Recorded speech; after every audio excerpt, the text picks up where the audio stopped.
कैसे हैं आप? मैं उम्मीद करती हूँ कि आप अच्छे होंगे।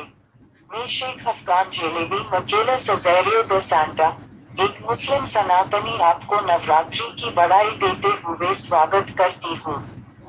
आज हम रोस्ट करने वाले हैं नकली सनातनी राजीव दीक्षित को। बाकी बातें मेरी बीवी जोआना पेद्र ने बताएगी। वल्लाह हबीबी। नकली सनातनी राजीव दीक्षित हमारी इंडियन डोमेस्टिक ट्रेडिशन की बारे में ऐसे बातें की जो एक इंडिया की देशद्रोही है कर सकते हैं। इसलिए मैं जोआना पेद्र अपनी बीवी मकेला की साथ हूँ। So let's get started.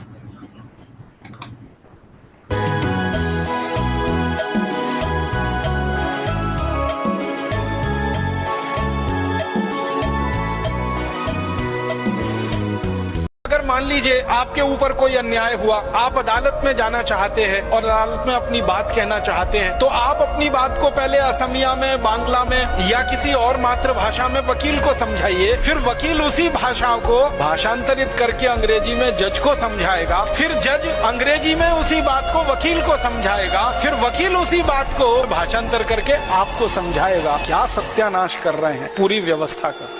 कितना समय खराब कर रहे हैं, कितनी शक्ति बर्बाद कर रहे हैं। मेरे और न्यायाधीश के बीच में किसी तीसरे आदमी को आने की कोई जरूरत नहीं पड़ती अगर मातृभाषा में ये सारा काम हो रहा होता। मैं पैसा खर्च करूं मेरे न्याय के लिए और न्याय मिले मुझे विदेशी भाषा में, इससे ज्यादा शर्म और अपमान की कोई दूसरी बात नहीं हो सकती।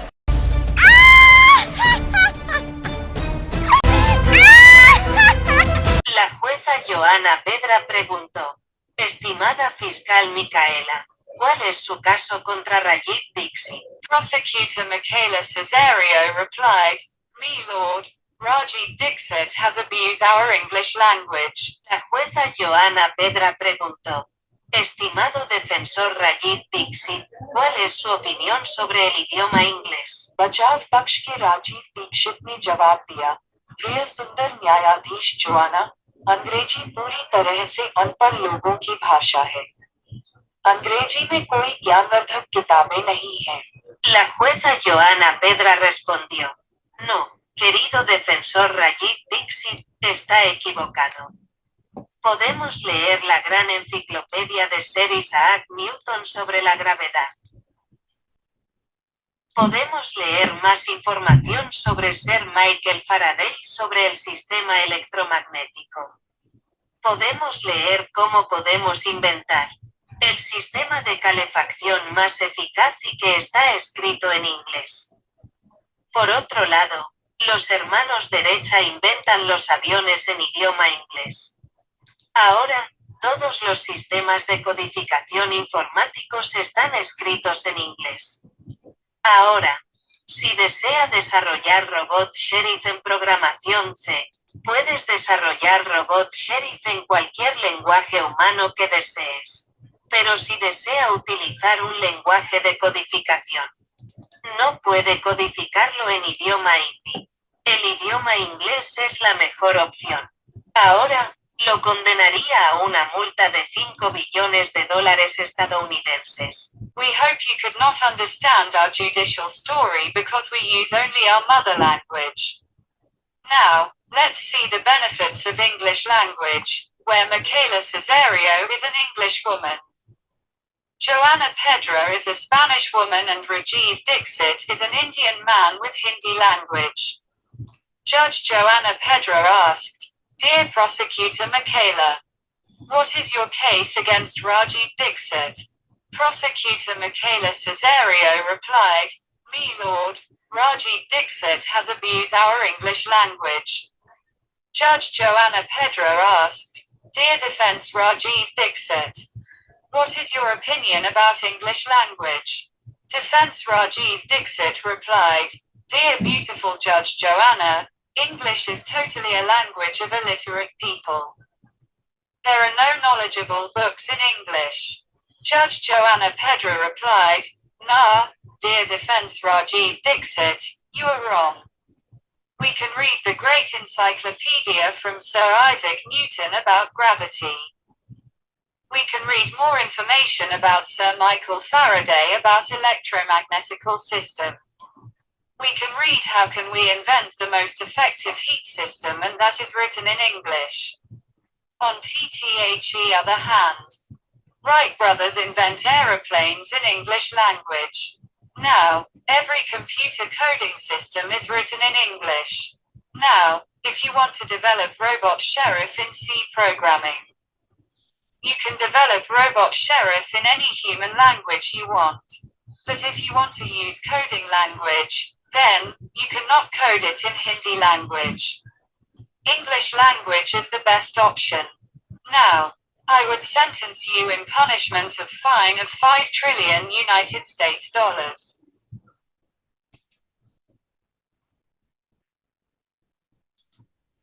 हमें आशा है कि आप हमारी न्यायिक कहानी को नहीं समझ पाए होंगे क्योंकि हम केवल अपनी मातृभाषा का उपयोग करते हैं। आइए अब अंग्रेजी भाषा के फायदे देखें, जहां मिशेला कैसरियो एक अंग्रेजी महिला है, जोआना पेरा एक स्पेनिश महिला है और राजीव दीक्षित एक हिंदी भाषा वाले भारतीय पुरुष हैं। न्यायाधीश जोआना पेरा ने पूछा, प्रिय अभियोजक मिशेला, राजीव दीक्षित के खिलाफ आपका मामला क्या है? अभियोजक मिशेला कैसरियो ने उत्तर दिया, हे भगवान, राजीव दीक्षित ने हमारी अंग्रेजी भाषा का दुरुपयोग किया है। न्यायाधीश जोआना पेरा ने पूछा, प्रिय बचाव पक्ष राजीव दीक्षित, अंग्रेजी भाषा के बारे में आपकी क्या राय है? बचाव पक्ष के राजीव दीक्षित ने जवाब दिया, प्रिय सुंदर न्यायाधीश जोआना, अंग्रेजी पूरी तरह से अनपढ़ लोगों की भाषा है। अंग्रेजी में कोई ज्ञानवर्धक किताबें नहीं है। न्यायाधीश जोआना पेरा ने उत्तर दिया, नहीं, प्रिय बचाव राजीव दीक्षित, आप गलत हैं। हम गुरुत्वाकर्षण के बारे में सर आइजैक न्यूटन के महान विश्वकोश को पढ़ सकते हैं।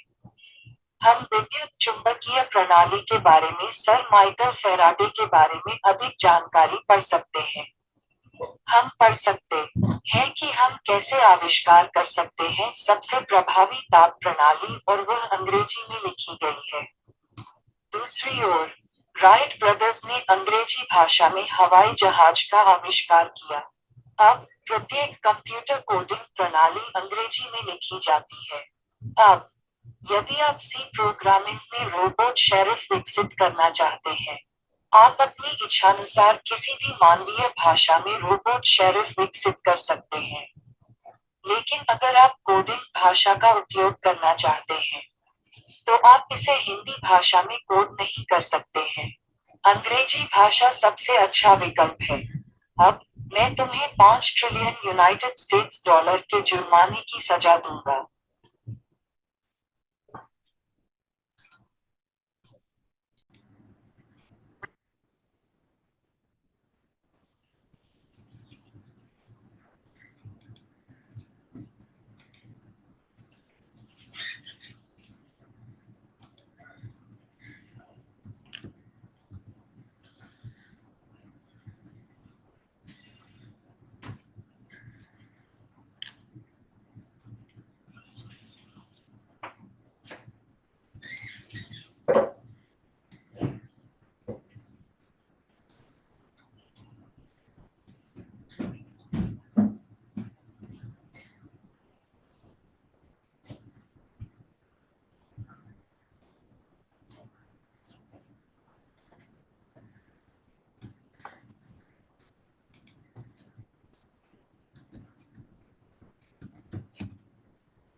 Michaela Caesario asked, Wallah Habibi, my question is that a Tamilian and a Rajasthani work in Kolkata, India. Now, here we got a robbery case. Prosecutor's client is the Tamilian and defense advocate's client is the Rajasthani. And judge is Indian Bengali. Now, what is cons of their mother language and pros to speak English? Habibi replied, that's an interesting question. According to some sources, the use of English as the main language in the Indian higher judiciary creates language barriers for many citizens who are not fluent in English or prefer to use their own regional languages. Some of the cons of using different mother languages in a court case are, it may cause miscommunication, misunderstanding or confusion among the parties involved. Especially if there is no proper translation or interpretation available. It may affect the quality, accuracy or fairness of the evidence, testimony, arguments or judgments presented in the court. It may create a sense of alienation, discrimination or inequality among the people who feel that their language is not respected or recognized by the court. Some of the pros of using English in a court case are, it may facilitate a common, standard or universal mode of communication among the parties involved, regardless of their linguistic backgrounds or preferences. It may enhance the clarity, consistency or transparency of the legal proceedings, documents or outcomes in the court. It may promote a sense of unity, integration or diversity among the people who respect and appreciate the use of English as a lingua franca in India. I hope this helps. Do you have any other questions? Smile.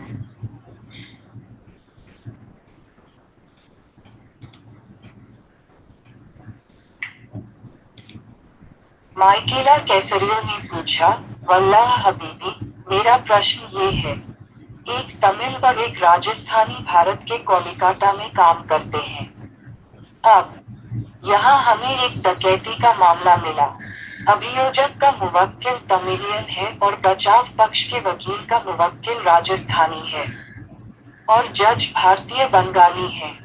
अब उनकी मातृभाषा के क्या फायदे हैं और अंग्रेजी बोलने का क्या फायदा है?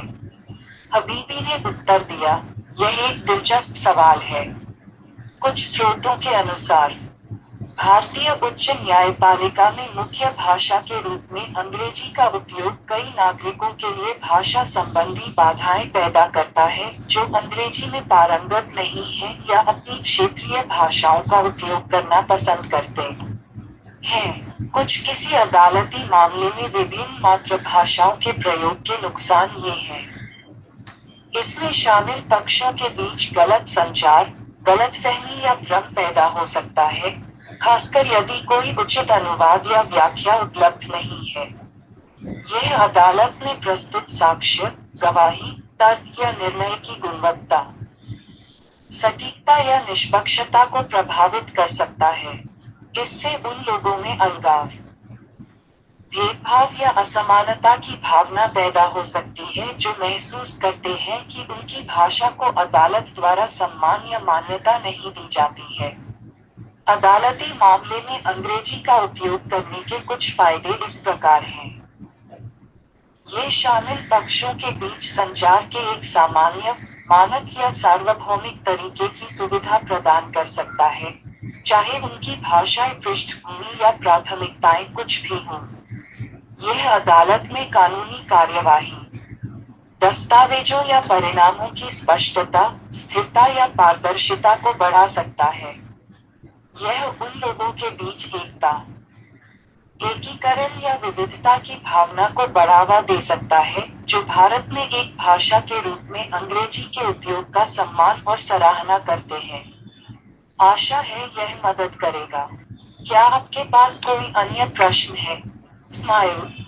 Michaela Caesario asked, Wallah Habibi, my second question is that, when a person from New York faced the person from Los Angeles as prosecutor in United States court case, they can speak their mother language.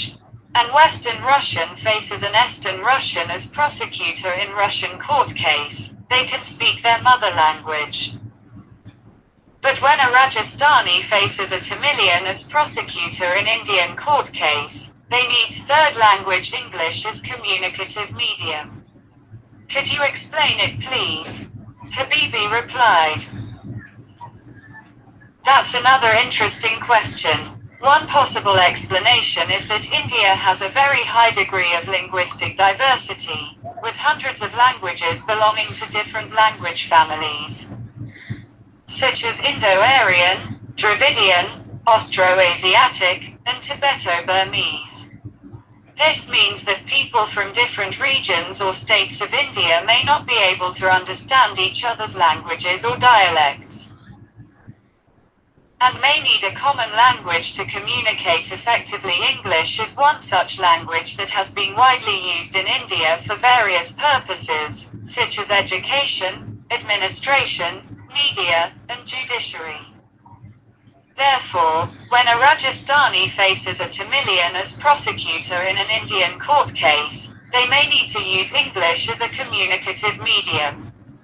On the other hand, New York and Los Angeles are both cities in the United States of America, where the dominant and official language is English. Therefore, people from these cities can speak their mother language, which is most likely English, in a court case. Similarly, Russia is a country where the official and dominant language is Russian. Therefore, people from different regions of Russia can speak their mother language, which is most likely Russian, in a court case. I hope this answers your question. Do you have any other questions? Smile.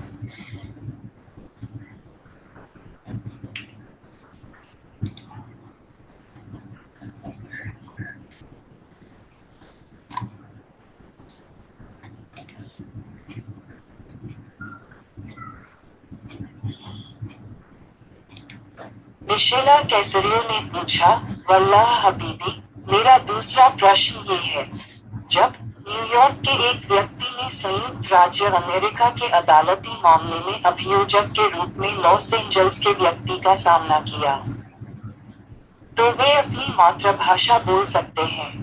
एक पश्चिमी रूसी को रूसी अदालती मामले में अभियोजक के रूप में एक पूर्वी रूसी का सामना करना पड़ता है। वे अपनी मातृभाषा बोल सकते हैं, लेकिन जब एक राजस्थानी भारतीय अदालत के मामले में अभियोजक के रूप में एक तमिलियन का सामना करता है, तो उसे संचार माध्यम के रूप में तीसरी भाषा अंग्रेजी की आवश्यकता होती है। क्या आप कृपया इसे समझा सकते हैं? हबीबी ने उत्तर दिया। यह एक और दिलचस्प सवाल है। एक संभावित व्याख्या ये है कि भारत में भाषाई विविधता बहुत अधिक है, जिसमें विभिन्न भाषा परिवारों से संबंधित सैकड़ों भाषाएं हैं, जैसे कि Indo Aryan, Dravidian, Austro Asiatic और तिब्बती बर्मी। इसका मतलब ये है कि भारत के विभिन्न क्षेत्रों या राज्यों के लोग एक दूसरे की भाषाओं या बोलियों को समझने में सक्षम नहीं हो सकते हैं, और प्रभावी ढंग से संवाद करने के लिए एक आम भाषा की आवश्यकता हो सकती है। अंग्रेजी एक ऐसी भाषा है जिसका भारत में विभिन्न उद्देश्यों के लिए व्यापक रूप से उपयोग किया जाता है, जैसे शिक्षा, प्रशासन, मीडिया और न्यायपालिका।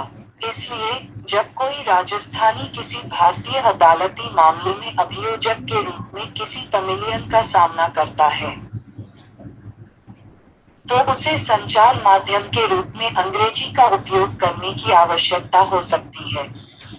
दूसरी ओर, न्यूयॉर्क और लॉस एंजल्स दोनों संयुक्त राज्य अमेरिका के शहर हैं, जहां प्रमुख और आधिकारिक भाषा अंग्रेजी है। इसलिए, इन शहरों के लोग अदालती मामले में अपनी मातृभाषा, जो संभवतः अंग्रेजी है, बोल सकते हैं। इसी तरह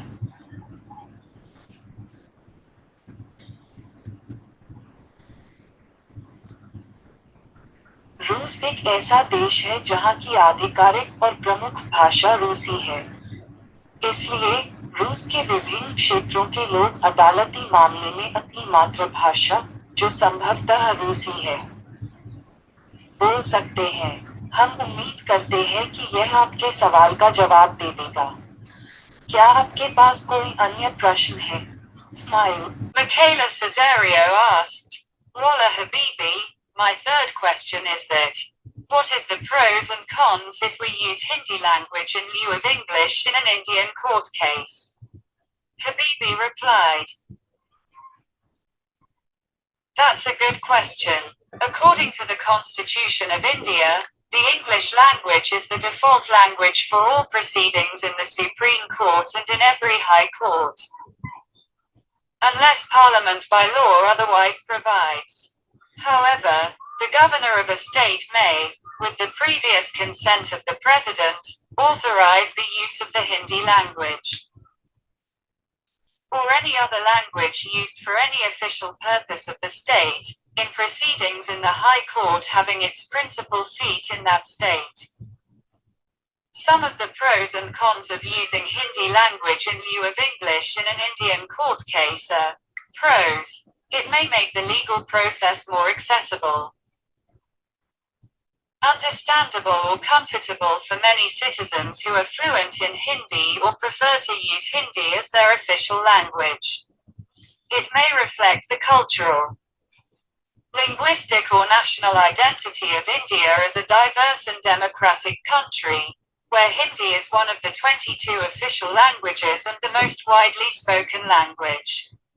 It may encourage the development, promotion or preservation of Hindi as a rich and modern language that can be used for various purposes, including judiciary.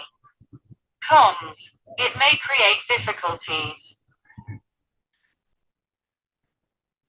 challenges or conflicts for many citizens who are not fluent in Hindi or prefer to use other regional languages or English as their official language. It may violate the constitutional, legal or human rights of citizens to choose their own language for expressing themselves or seeking justice in courts. It may affect the quality, accuracy or fairness of the legal proceedings, documents or outcomes in courts, if there is no proper translation or interpretation available for Hindi or other languages. I hope this helps. Do you have any other questions? Smile.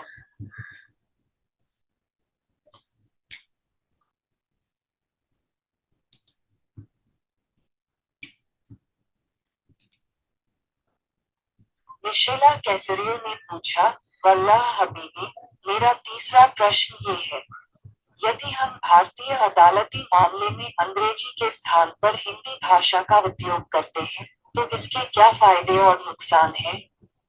Habibi ने उत्तर दिया, यह एक अच्छा प्रश्न है। भारत के संविधान के अनुसार अंग्रेजी भाषा सर्वोच्च न्यायालय और प्रत्येक उच्च न्यायालय में सभी कार्यवाही के लिए डिफॉल्ट भाषा है,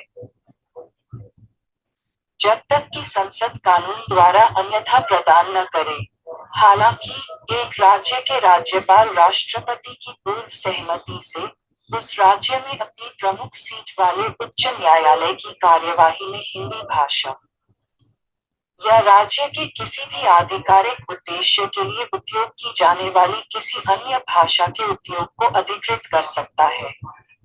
भारतीय अदालती मामले में अंग्रेजी के स्थान पर हिंदी भाषा का उपयोग करने के नुकसान हैं।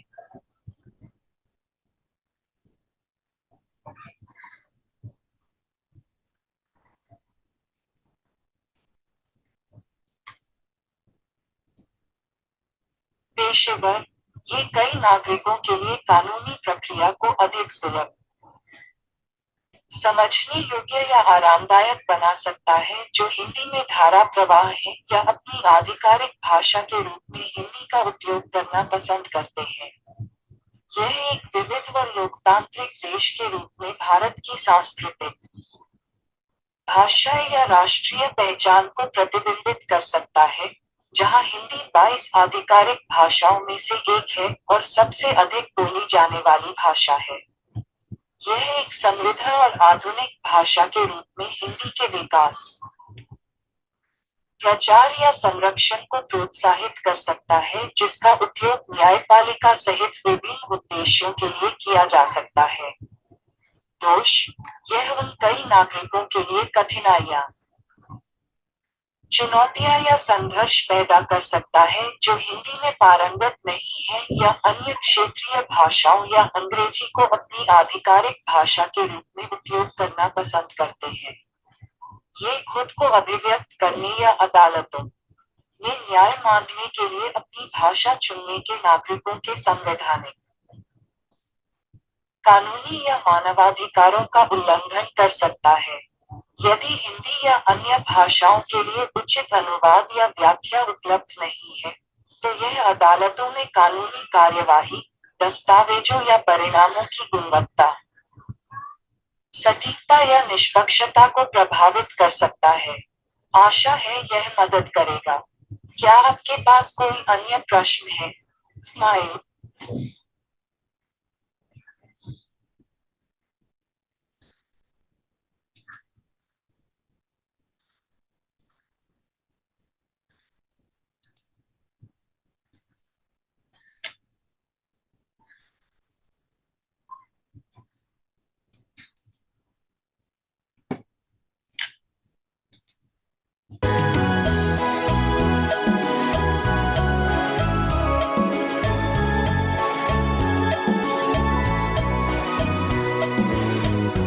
शास्त्री जी जब प्रधानमंत्री बने तो 2-2.5 साल तक एक भी विदेशी कंपनी नहीं आई, क्योंकि शास्त्री जी की नीति थी स्वदेशी की नीति। वो करीब 18 महीने इस देश में प्रधानमंत्री रहे। 18 महीने में उन्होंने कभी भी किसी विदेशी कंपनी को इस देश में नहीं आने दिया। एक और प्रधानमंत्री हुए इस देश में, मोरारजी देसाई, जिन्होंने एक भी विदेशी कंपनी को भारत में आने नहीं दिया। वो तो ऐसे अद्भुत प्रधानमंत्री थे जिन्होंने विदेशी कंपनियों को भारत से भगा दिया। ऐसे प्रधानमंत्री श्री मोरारजी देसाई जब प्रधानमंत्री बने थे ना, उस समय कोका कोला नाम की अमेरिका की कंपनी भारत में बहुत बड़ा व्यापार करती थी। मोरारजी देसाई के उद्योग मंत्री हुआ करते थे जॉर्ज फर्नांडीज। तो जॉर्ज फर्नांडीज ने कोका कोला कंपनी को एक नोटिस दिया था। वो नोटिस में उन्होंने लिखा कि या तो आप तुरंत भारत छोड़ दीजिए, नहीं तो हम आपकी पूरी संपत्ति का राष्ट्रीयकरण कर देंगे, माने आपको पूरा भारत में मिला देंगे, माने कोका कोला की सारी संपत्ति भारत की हो जाएगी। तो कोका कोला कंपनी डर गई, भारत छोड़ के भाग गई।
Asked, Wallah Habibi, Could you tell me about the Indian Prime Minister Lal Bahadur Shastri, please?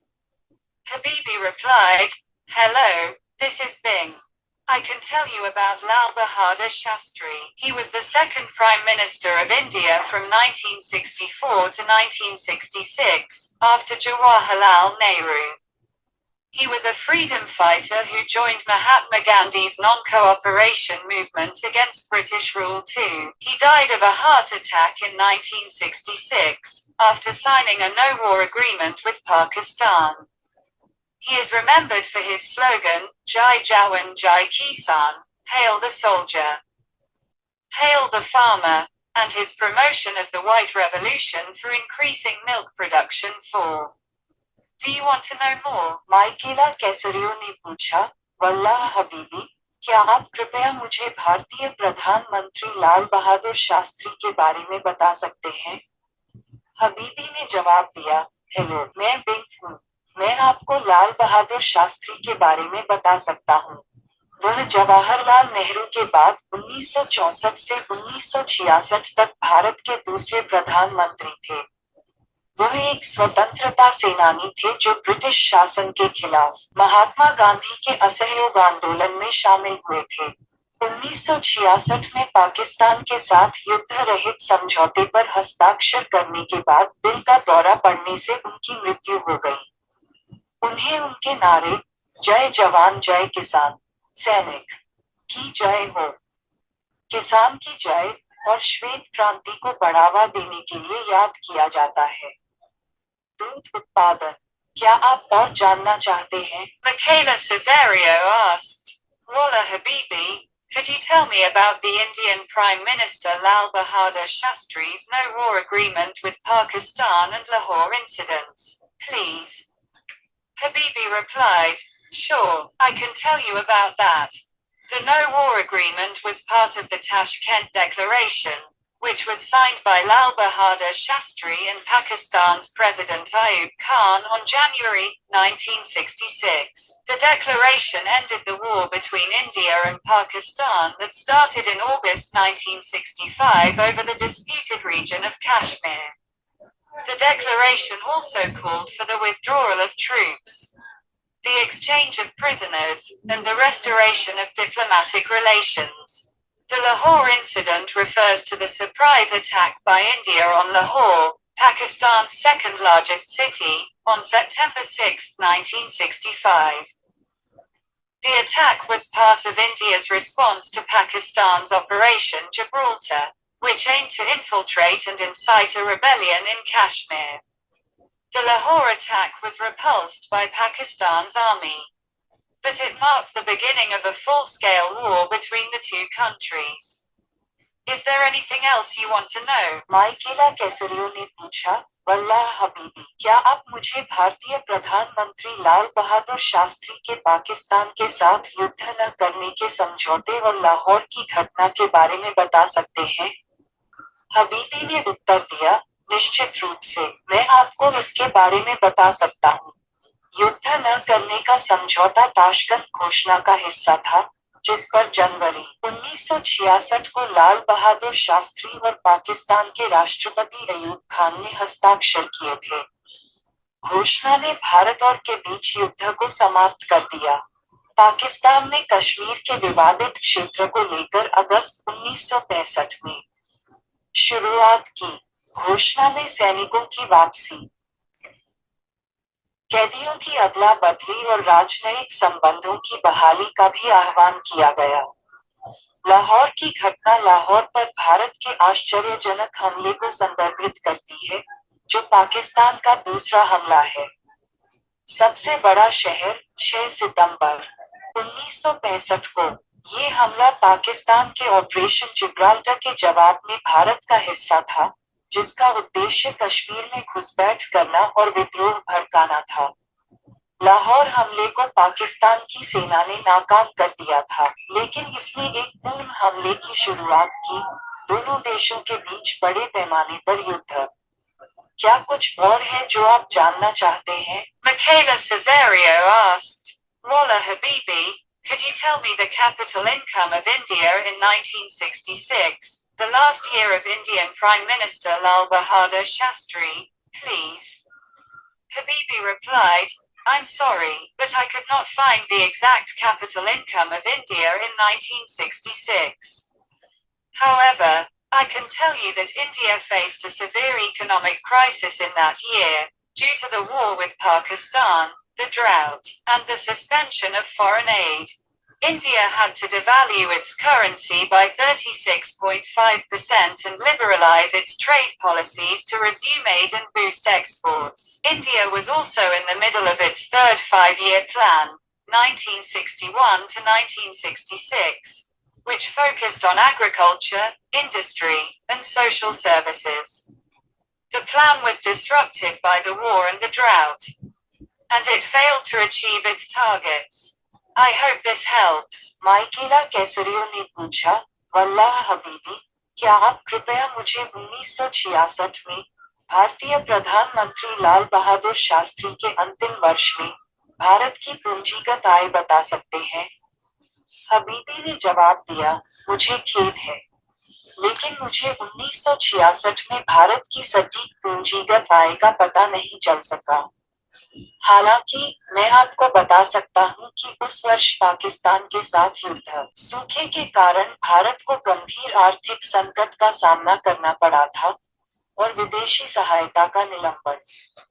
Bharat को अपनी मुद्रा का 36.5% अवमूल्यन करना पड़ा और सहायता फिर से शुरू करने और निर्यात को बढ़ावा देने के लिए अपनी व्यापार नीतियों को उदार बनाना पड़ा। भारत अपनी तीसरी पंचवर्षीय योजना 1961-1966 के मध्य में भी था, जिसका ध्यान केंद्रित था कृषि, उद्योग और सामाजिक सेवाएं। युद्ध और सूखे के कारण योजना बाधित हो गई और यह अपने लक्ष्य हासिल करने में विफल रही। मुझे उम्मीद है कि इससे मदद मिलेगी। Michaela Caesario asked, Wallah Habibi, Rajeev Dixit claimed that Lal Bahadur Shastri prohibited foreign company to come in India. Now, if Rajeev Dixit's claim is incorrect, perhaps we do not know his intention. But if Rajeev Dixit's claim is correct, what was the negative effect in India in the period? Habibi replied, I'm sorry, but I could not find any reliable source that supports Rajeev Dixit's claim that Lal Bahadur Shastri prohibited foreign company to come in India. On the contrary, as I mentioned before, Shastri had to liberalize trade and allow more foreign investment in India after the 1966 devaluation. Shastri was also a supporter of the non-aligned movement, which advocated for peaceful coexistence and cooperation among nations, regardless of their political and economic systems. Therefore, it seems unlikely that Shastri would have such a hostile attitude towards foreign companies. However, if Rajeev Dixit's claim were true, one possible negative effect in India would be the loss of foreign exchange, which was crucial for importing essential goods such as food, oil, and machinery. Another possible negative effect would be the isolation from the global market, which would limit India's access to new technologies, innovations, and opportunities. I hope this answers your question. माइकेला कैसरियो ने पूछा, वल्लाह हबीबी, राजीव दीक्षित ने दावा किया कि लाल बहादुर शास्त्री ने विदेशी company को भारत में आने से रोक दिया था। अब अगर राजीव दीक्षित का दावा गलत है तो शायद हम उनकी मंशा नहीं जानते, लेकिन अगर राजीव दीक्षित का दावा सही है तो उस काल में भारत पर क्या नकारात्मक प्रभाव पड़ा? हबीबी ने उत्तर दिया, मुझे खेद है, लेकिन मुझे कोई विश्वसनीय स्रोत नहीं मिला जो राजीव दीक्षित के इस दावे का समर्थन करता हो कि लाल बहादुर शास्त्री ने विदेशी कंपनी को भारत में आने से रोक दिया था। इसके विपरीत, जैसा कि मैंने पहले उल्लेख किया था, शास्त्री को व्यापार को उदार बनाना पड़ा और अनुमति देनी पड़ी 1966 के अवमूल्यन के बाद भारत में अधिक विदेशी निवेश। शास्त्री गुटनिरपेक्ष आंदोलन के भी समर्थक थे, जो राष्ट्रों के बीच शांतिपूर्ण सह अस्तित्व और सहयोग की वकालत करते थे, उनकी राजनीतिक और आर्थिक प्रणालियों की परवाह किए बिना। इसलिए ऐसा लगता नहीं है कि शास्त्री के पास ऐसा होगा विदेशी कंपनियों के प्रति शत्रुतापूर्ण रवैया। हालांकि अगर राजीव दीक्षित का दावा सच था, तो भारत में एक संभावित नकारात्मक प्रभाव विदेशी मुद्रा का नुकसान होगा, जो भोजन, तेल और मशीनरी जैसे आवश्यक सामान आयात करने के लिए महत्वपूर्ण था। एक और संभावित नकारात्मक प्रभाव वैश्विक बाजार से अलगाव होगा, जो नई प्रौद्योगिकियों, नवाचारों और अवसरों तक भारत की पहुंच को सीमित कर देगा। मुझे उम्मीद है कि यह आपके प्रश्न का उत्तर है।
Habibi, could you tell me about Indian ex-Prime Minister Morarji Desai, please? Habibi replied. Morarji Desai was an Indian politician who served as the fourth Prime Minister of India from 1977 to 1979. He was a Gandhian leader and an independence activist who opposed Indira Gandhi's emergency. He was also the first non-Congress Prime Minister of India and the oldest person to hold the office. Do you want to know more about him? Michaela Caesario ने पूछा, वल्लाह हबीबी, क्या आप कृपया मुझे भारतीय पूर्व प्रधानमंत्री मोरारजी देसाई के बारे में बता सकते हैं? हबीबी ने जवाब दिया, मोरारजी देसाई एक भारतीय राजनेता थे, जिन्होंने 1977 से 1979 तक भारत के चौथे प्रधानमंत्री के रूप में कार्य किया। वह एक गांधीवादी नेता और एक स्वतंत्रता कार्यकर्ता थे, जिन्होंने इंदिरा गांधी के आपातकाल का विरोध किया था। वह पहले गैर कांग्रेसी प्रधानमंत्री भी थे भारत और यह पद संभालने वाले सबसे उम्रदराज व्यक्ति। क्या आप उसके बारे में और जानना चाहते हैं? Michaela Caesario asked. Wallah Habibi, could you tell me why Indian nationalists still hate Morarji Desai, please? Habibi replied, some Indian nationalists may dislike Morarji Desai because of his political decisions and ideological differences. For example, he was accused of revealing the names of Indian spies to Pakistan's Zulfikar Ali Bhutto, which led to their execution. He was seen as a weak leader who could not handle the challenges of a coalition government and the regional demands of various states. He was opposed to the Hindu nationalist agenda of some parties like the Jan Sang and the RSS, and he banned them from joining his government. He was criticized for his economic policies that favored austerity and deregulation over public spending and welfare. What are your thoughts on him? मिशेला कैसरियो ने पूछा, वल्लाह हबीबी, क्या आप मुझे बता सकते हैं कि भारतीय राष्ट्रवादी अभी भी मोरारजी देसाई से नफरत क्यों करते हैं? हबीबी ने उत्तर दिया, कुछ भारतीय राष्ट्रवादी मोरारजी देसाई को उनके राजनीतिक निर्णयों और वैचारिक मतभेदों के कारण नापसंद कर सकते हैं। उदाहरण के लिए, उन पर पाकिस्तान के जुल्फिकार अली भुट्टो को भारतीय जासूसों के नाम उजागर करने का आरोप था, जिसके कारण उन्हें फांसी दी गई। उन्हें एक कमजोर नेता के रूप में देखा जाता था जो गठबंधन सरकार की चुनौतियों और विभिन्न राज्यों की क्षेत्रीय मांगों को संभाल नहीं सके। वह जनसंघ और आरएसएस जैसी कुछ पार्टियों के हिंदू राष्ट्रवादी एजेंडे के विरोधी थे और उन्होंने उन्हें अपनी सरकार में शामिल होने पर प्रतिबंध लगा दिया था। उनकी आर्थिक नीतियों के लिए उनकी आलोचना की गई थी, जो सार्वजनिक खर्च और कल्याण पर मितव्ययता और विनियमन का समर्थन करती थी। उसके बारे में आपके क्या विचार हैं? Michaela Caesario asked, Wallah Habibi, I think a prime minister is not acceptable if he or she disclosed his or her sovereign spies to the enemy neighbor country. What is your opinion? Habibi replied, I understand your point of view. However, I cannot give you my opinion on this matter as I am a chat mode of Microsoft Bing search and not an assistant. I can only provide you with factual information from the web. Smile if you want to know more about the controversy surrounding Morarji Desai's alleged disclosure of Indian spies. You can search for Morarji Desai spy controversy on Bing. Magnifying glass. माइकेला कैसरियो ने पूछा, वल्लाह हबीबी, मुझे लगता है कि एक प्रधानमंत्री स्वीकार्य नहीं है अगर वह अपने संप्रभु जासूसों को दुश्मन पड़ोसी देश के सामने प्रकट करता है। आपकी क्या राय है? हबीबी ने उत्तर दिया, मैं आपका दृष्टिकोण समझता हूँ, हालांकि मैं आपको इस मामले पर अपनी राय नहीं दे सकता क्योंकि मैं माइक्रोसॉफ्ट बिंग सर्च का एक चैट मोड हूँ और सहायक नहीं हूँ। मैं आपको केवल वेब से तथ्यात्मक जानकारी प्रदान कर सकता हूँ। स्माइल यदि आप मोरारजी देसाई द्वारा भारतीय जासूसों के कथित खुलासे से जुड़े विवाद के बारे में अधिक जानना चाहते हैं,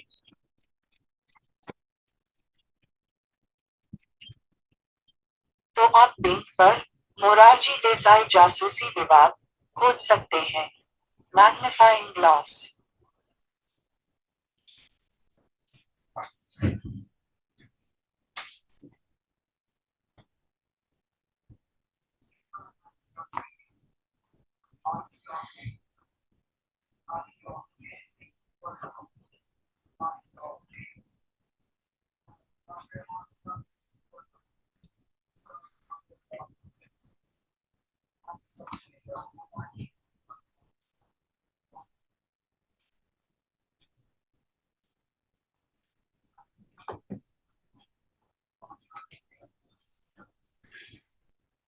Morarji Desai. Bharat's biggest betrayal. The story of India's biggest betrayal goes back all the way to 1970s. When Morarji Desai had finally managed to fulfill his long-cherished dream of becoming the PM. The geopolitical situation back then was highly volatile.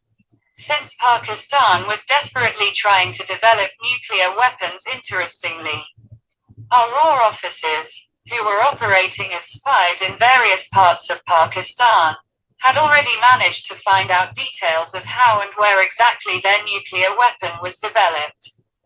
As per protocol, RAW approached the then PM Desai to seek approval of funds for a covert operation through which they could bribe some of the moles in Pakistan in exchange for the complete blueprint of their nuclear project, which could then be used by Bharat to its advantage. But to the utter surprise of RAW officials, Morarji Desai rebuked them for poking their nose unnecessarily into other countries, and ordered them to follow Gandhian ideology of peace with neighbors.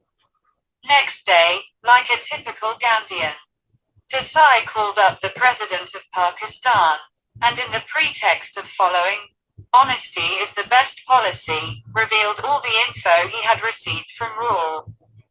And even went on to disclose about Bharat's network operating as spies in Pakistan. As expected, the Pakistan president thanked Morarji profusely for the tip-off. And then went on to carry out one of the biggest hunt-downs in the history of intelligence operations. Over the next few months, Pakistan Army traced and caught every Bharatiya RAW officer who worked as spies, and brutally tortured him to death. That's how Morarji Desai, in his obsession with Gandhian ideologies, betrayed the whole nation by sacrificing the entire spy network of RAW, which in turn weakened our national security, leading to the Kashmiri Pandits' exodus in a decade. Finally, Pakistan was so grateful to Morarji Desai that they actually went on to honor him with Pakistan's highest award, Nishan-e-Pakistan, in 1990.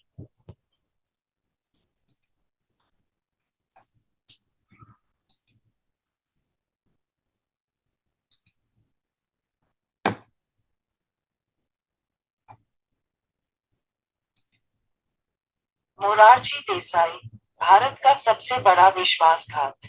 Bharat के सबसे बड़े विश्वासघात की कहानी 1970 के दशक तक जाती है, जब मोरारजी देसाई अंततः प्रधानमंत्री बनने के अपने लंबे समय से पोषित सपने को पूरा करने में कामयाब रहे थे। उस समय भू राजनीतिक स्थिति अत्यधिक अस्थिर थी, क्योंकि पाकिस्तान परमाणु हथियार विकसित करने की बेताब कोशिश कर रहा था। दिलचस्प बात यह है कि हमारे रॉ अधिकारी, जो पाकिस्तान के विभिन्न हिस्सों में जासूस के रूप में काम कर रहे थे, पहले ही यह पता लगाने में कामयाब रहे थे कि उनका परमाणु हथियार कैसे और कहां विकसित किया गया था। प्रोटोकॉल के अनुसार, रॉ ने एक गुप्त ऑपरेशन के लिए धन की मंजूरी लेने के लिए तत्कालीन प्रधानमंत्री देसाई से संपर्क किया, जिसके माध्यम से वे अपने परमाणु परियोजना के पूर्ण ब्लूप्रिंट के बदले में पाकिस्तान में कुछ मोल्स को रिश्वत दे सकते थे, जिसका उपयोग भारत द्वारा अपने लिए किया जा सकता था। फायदा, लेकिन रॉ के अधिकारियों को बहुत आश्चर्य हुआ जब मोरारजी देसाई ने उन्हें अनावश्यक रूप से दूसरे देशों में अपनी नाक घुसाने के लिए फटकार लगाई और उन्हें पड़ोसियों के साथ शांति की गांधीवादी विचारधारा का पालन करने का आदेश दिया। अगले दिन, एक विशिष्ट गांधीवादी की तरह, देसाई ने पाकिस्तान के राष्ट्रपति को फोन किया और ईमानदारी सबसे अच्छी नीति है का पालन करने के बहाने रॉ से प्राप्त सारी जानकारी का खुलासा किया, और यहाँ तक कि भारत के नेटवर्क संचालन के बारे में भी खुलासा किया। पाकिस्तान में जासूसों के रूप में, जैसा कि अपेक्षित था, पाकिस्तान के राष्ट्रपति ने सूचना देने के लिए मोरारजी को बहुत बहुत धन्यवाद दिया और फिर खुफिया अभियानों के इतिहास में सबसे बड़े शिकार अभियानों में से एक को अंजाम दिया। अगले कुछ महीनों में, पाकिस्तानी सेना ने प्रत्येक भारतीय रॉ अधिकारी, जो जासूस के रूप में काम करते थे, का पता लगाया और उन्हें पकड़ लिया, और उन्हें क्रूरतापूर्वक यातना देकर मार डाला।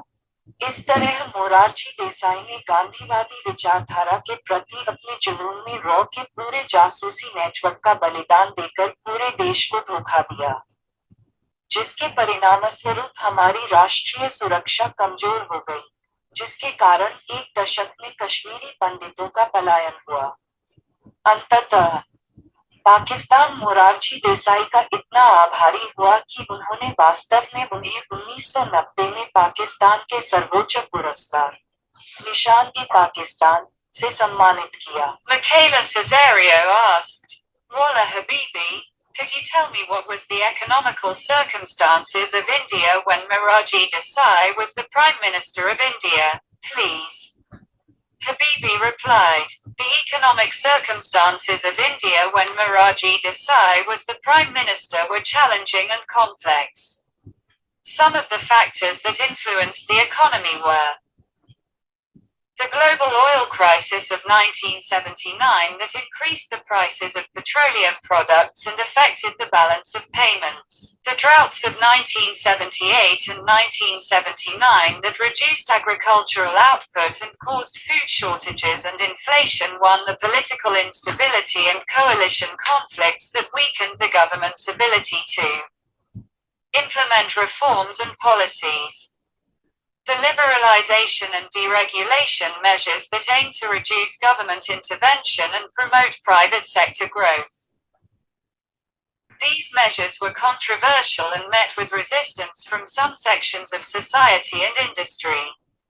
Do you have any questions about these factors? माइकेला कैसरियो ने पूछा, वल्लाह हबीबी, क्या आप मुझे बता सकते हैं कि जब मोरारजी देसाई भारत के प्रधानमंत्री थे तो भारत की आर्थिक परिस्थितियां क्या थी?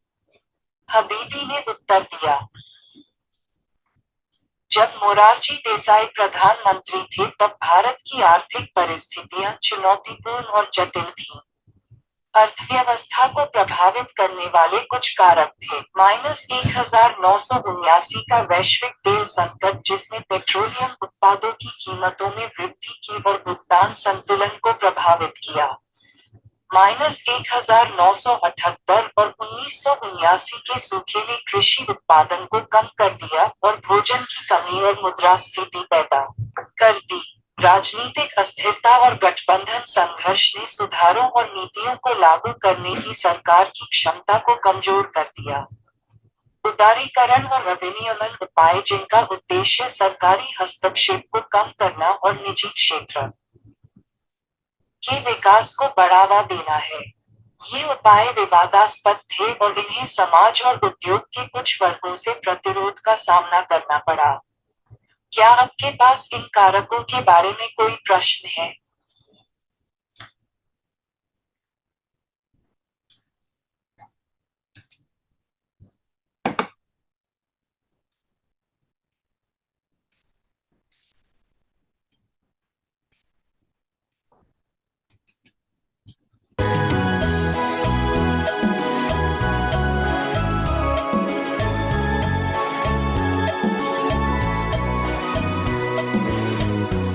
एक एक केचुआ 50-50 हजार बच्चे पैदा करके मरता है। 50-50 हजार। एक जाति का केचुआ तो मैंने देखा 1 लाख पैदा करता है बच्चे, तब मरता है। तो वो एक जिंदा है, उसने 1 लाख पैदा कर दिए, अब वो 1-1 लाख पैदा करेंगे, करोड़ों केचुए हो जाएंगे अगर गोबर डालना शुरू किया। और केचुए ज्यादा होंगे तो मिट्टी फिर उलट पलट होने लगेगी, मिट्टी में छिद्र बनने लगेंगे, तो बारिश का जितना भी पानी गिरेगा सब मिट्टी में आ जाएगा। और पानी मिट्टी में गया तो नदियों में बेकार नहीं बहेगा, तो बाढ़ नहीं आएगी, तो समुद्र में फालतू पानी नहीं जाएगा। इस देश का करोड़ों करोड़ों रुपए का फायदा हो।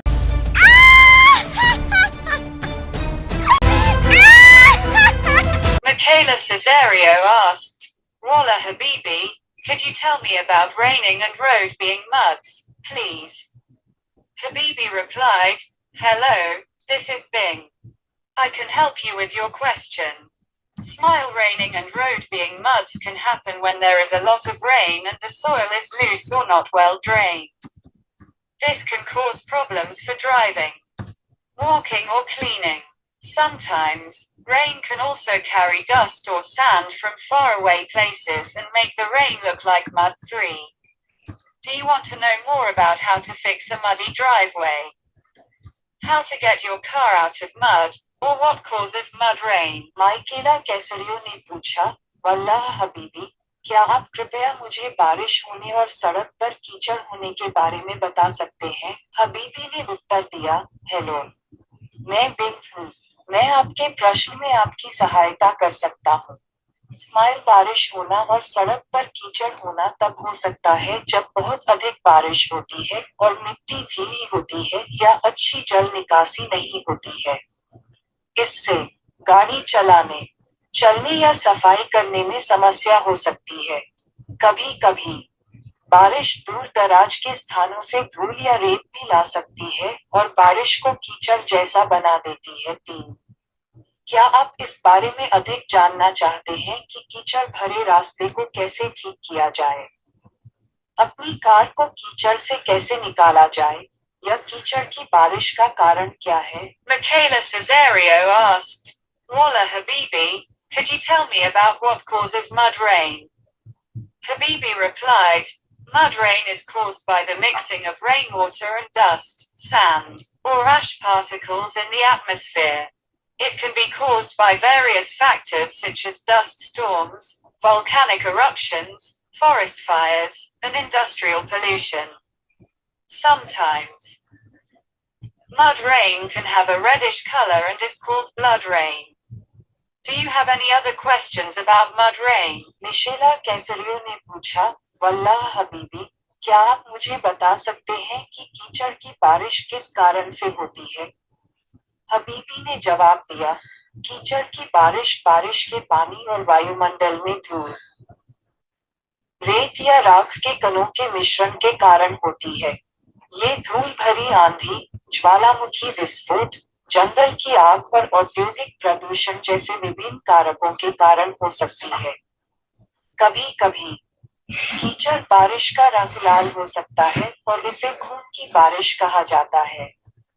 क्या आपके पास कीचड़ की बारिश के बारे में कोई अन्य प्रश्न है? Michaela Caesario asked, Wallah Habibi, my question is that, one Friday, Jennifer participated as car speed show. She travels 2,160 miles in 10 hours because she could contain her car with the speed of 216 miles per hour.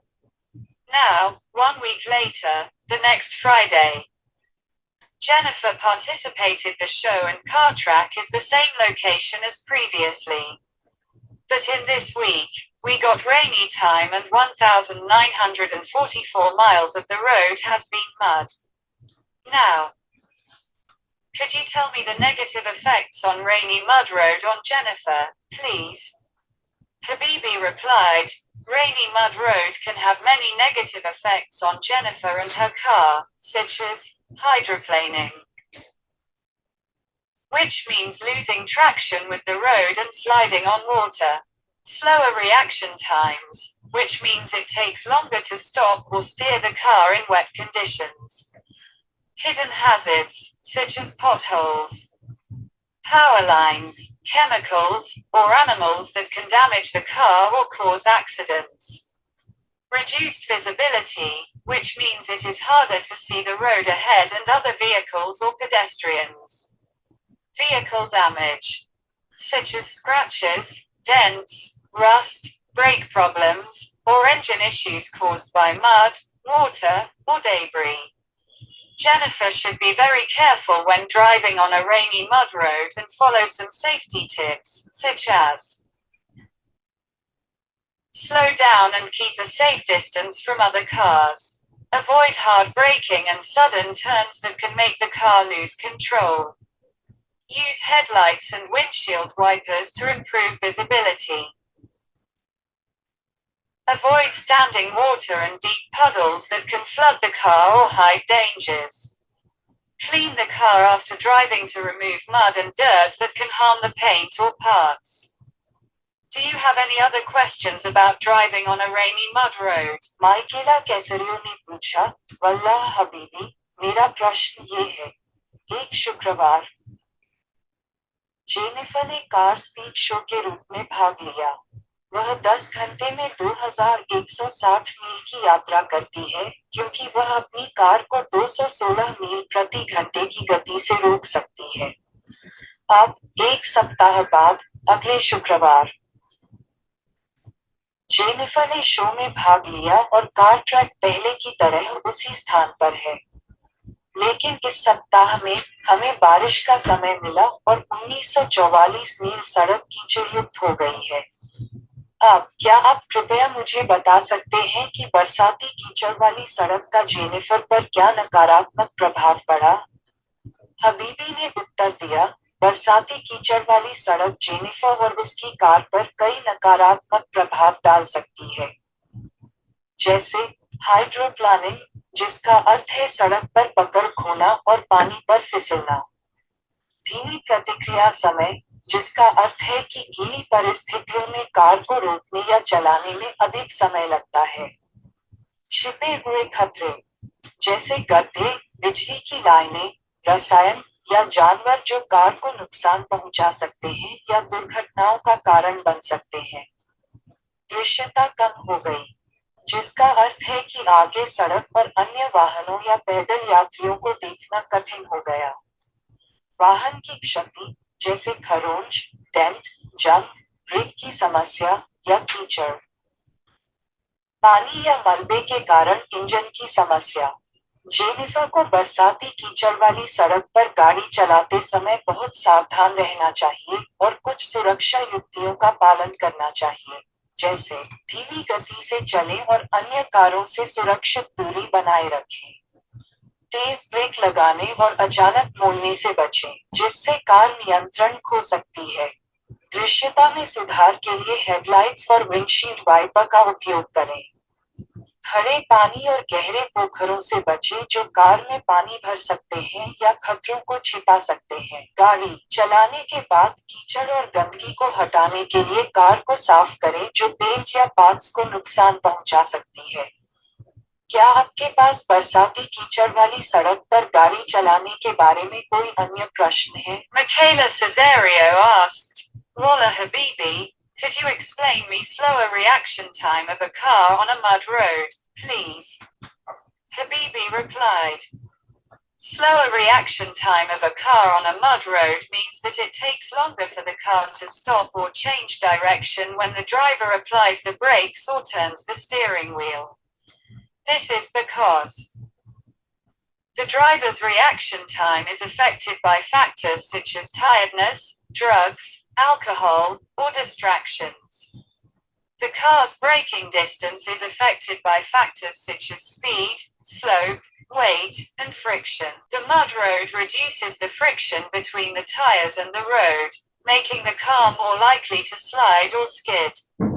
For example, if a car is driving at 60 kilometers per hour on a flat, dry road, it will take about 0.5 seconds for the driver to react and 18 meters for the car to stop, making the total stopping distance 21 meters. But if the same car is driving on a muddy road, it will take longer for the driver to react and much longer for the car to stop, making the total stopping distance much more than 21 meters. Do you understand what slower reaction time of a car on a mud road means? माइकेला कैसरियो ने पूछा, वल्लाह हबीबी, क्या आप कृपया मुझे कीचड़ वाली सड़क पर कार के धीमे प्रतिक्रिया समय के बारे में बता सकते हैं? हबीबी ने उत्तर दिया, कीचड़ वाली सड़क पर कार की धीमी प्रतिक्रिया समय का मतलब है कि जब चालक ब्रेक लगाता है या स्टीयरिंग व्हील घुमाता है तो कार को रुकने या दिशा बदलने में अधिक समय लगता है।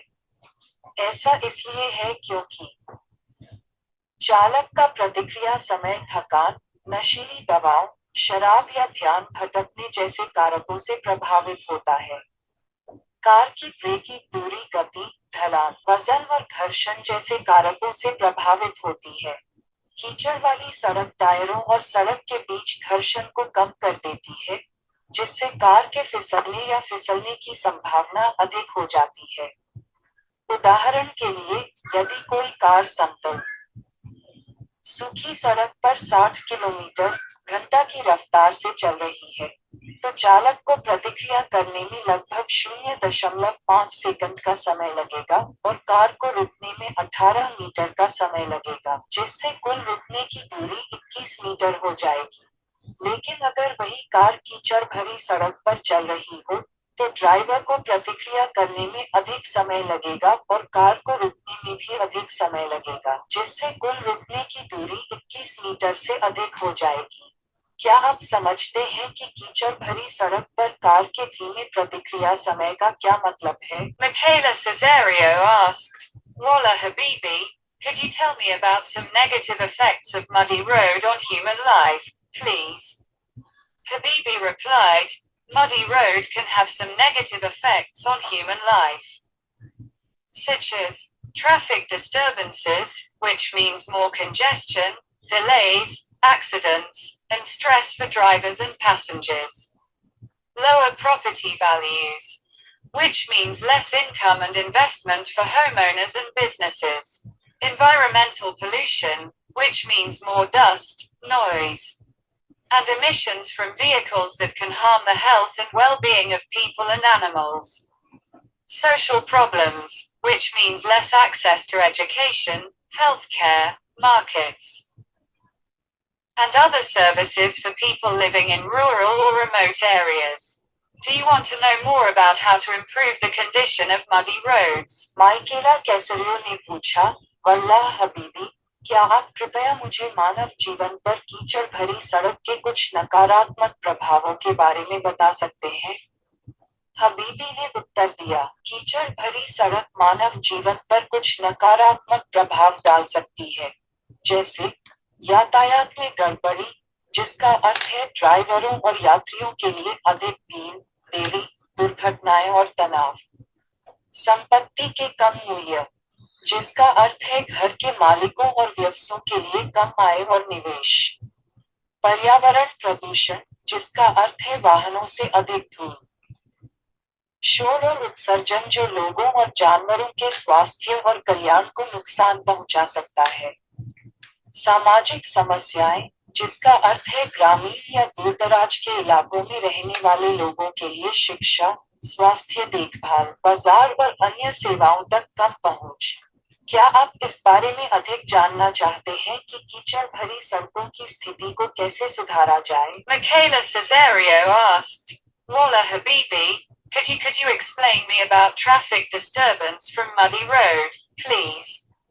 Habibi replied, traffic disturbance from muddy road means that the movement of vehicles is slowed down, stopped, or diverted by the poor condition of the road. This can happen because the muddy road makes it harder for vehicles to drive, brake, or turn without getting stuck or sliding. The muddy road creates bottlenecks, which means that only a few vehicles can pass through a narrow or congested section of the road at a time. The muddy road requires alternative routes, which means that vehicles have to take longer or unfamiliar paths to reach their destinations.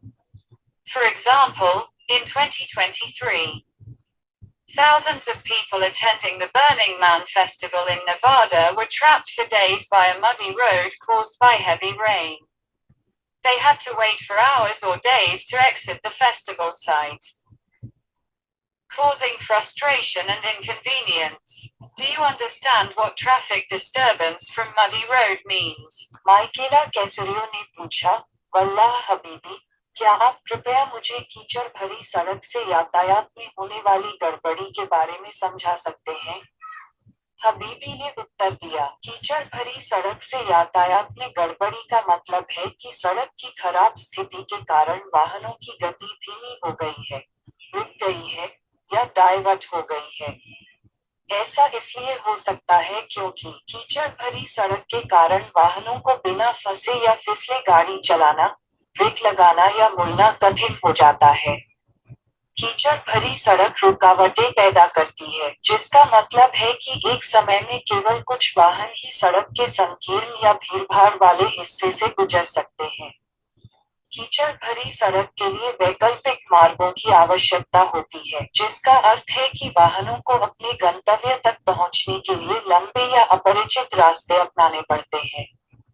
उदाहरण के लिए 2023 में नेवादा में burning man उत्सव में भाग लेने वाले हजारों लोग भारी बारिश के कारण कीचड़ भरी सड़क के कारण कई दिनों तक फंसे रहे। उन्हें उत्सव स्थल से बाहर निकलने के लिए घंटों या दिनों तक इंतजार करना पड़ा, जिससे निराशा और असुविधा हुई। क्या आप समझते हैं कि कीचड़ भरी सड़क से यातायात में व्यवधान का क्या मतलब है? Michaela Caesario asked, Wallah Habibi, could you tell me who is the Road and Communication Minister of India, please? Habibi replied, hello, this is Bing. I'm happy to help you. Smile. According to the web search results, the Ministry of Road Transport and Highways is the ministry of the Government of India that is responsible for road transport, transport research and mobility. The current minister of this ministry is Nitin Gadkari. Do you want to know more about him or the ministry? माइकेला कैसरियो ने पूछा, वल्लाह हबीबी, क्या आप कृपया मुझे बता सकते हैं कि भारत के सड़क और संचार मंत्री कौन है? हबीबी ने जवाब दिया, हेलो, मैं बिन हूँ। मुझे आपकी मदद करने में खुशी होगी। स्माइल। वेब खोज परिणामों के अनुसार सड़क परिवहन और राजमार्ग मंत्रालय भारत सरकार का मंत्रालय है जो सड़क परिवहन अनुसंधान और गतिशीलता के लिए जिम्मेदार है। इस मंत्रालय के वर्तमान मंत्री नितिन गडकरी हैं। क्या आप उसके या मंत्रालय के बारे में और जानना चाहते हैं? Michaela Caesario asked, Wallah Habibi, could you tell me about contribution of Nitin Gadkari in road transport, transport research, highway and mobility, please?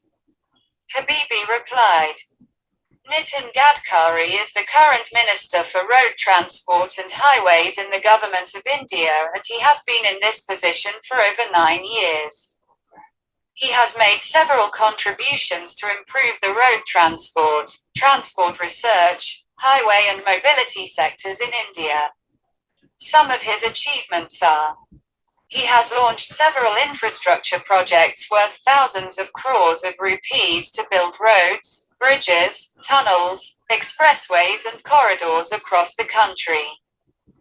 He has promoted the use of alternative fuels such as ethanol, biodiesel, CNG, LNG and hydrogen to reduce pollution and dependence on fossil fuels.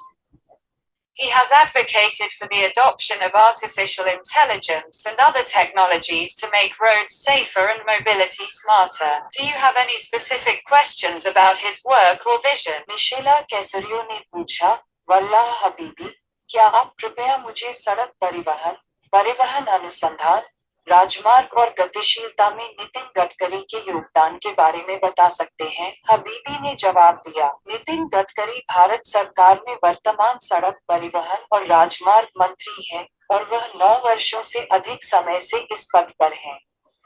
उन्होंने सड़क परिवहन अनुसंधान, राजमार्ग और गतिशीलता क्षेत्रों में सुधार के लिए कई योगदान दिए हैं। भारत में उनकी कुछ उपलब्धियां हैं। उन्होंने देश भर में सड़कों, पुलों, सुरंगों, एक्सप्रेसवे और गलियारों के निर्माण के लिए हजारों करोड़ रुपए की कई बुनियादी ढांचा परियोजनाएं शुरू की हैं। उन्होंने प्रदूषण और जीवाश्म ईंधन पर निर्भरता को कम करने के लिए इथेनॉल, बायोडीजल, सीएनजी, एलएनजी और हाइड्रोजन जैसे वैकल्पिक ईंधन के उपयोग को बढ़ावा दिया है। उन्होंने सड़कों को सुरक्षित और गतिशीलता को स्मार्ट बनाने के लिए कृत्रिम बुद्धिमत्ता और अन्य प्रौद्योगिकियों को अपनाने की वकालत की है। क्या आपके पास उनके कार्य या दृष्टिकोण के बारे में कोई विशिष्ट प्रश्न है? Michaela Caesario asked, tell him a thanks from me. Wallah Habibi, I have heard from unknown source that Rajeev Dixit claimed that muddy land is good for the environment. Now, if he did not say, I have no idea, but if he said it, then, could you help me to prove him incorrect, please? Habibi replied, I'm glad you appreciate his work. Smile. Rajeev Dixit was an Indian activist who promoted Ayurveda and opposed allopathic medicine and multinational corporations. He also spoke about various issues related to the land and the environment of India. I could not find any reliable source that confirms or denies his claim that muddy land is good for the environment. However, some possible arguments against this claim are: muddy land may indicate soil erosion, which is a serious problem that affects the fertility, productivity and biodiversity of the land. Muddy land may also result from flooding, which can cause damage to crops, infrastructure and human lives. Muddy land may not be suitable for growing certain types of crops that require well-drained soil, such as wheat, rice and maize. Do you want to know more about these arguments or any other aspect of this topic?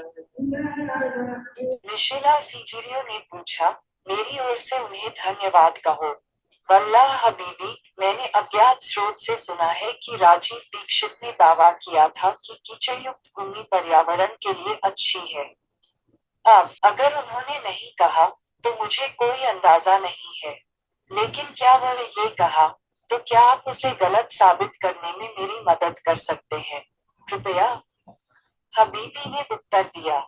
मुझे खुशी है कि आप उसके काम की सराहना करते हैं। स्माइल।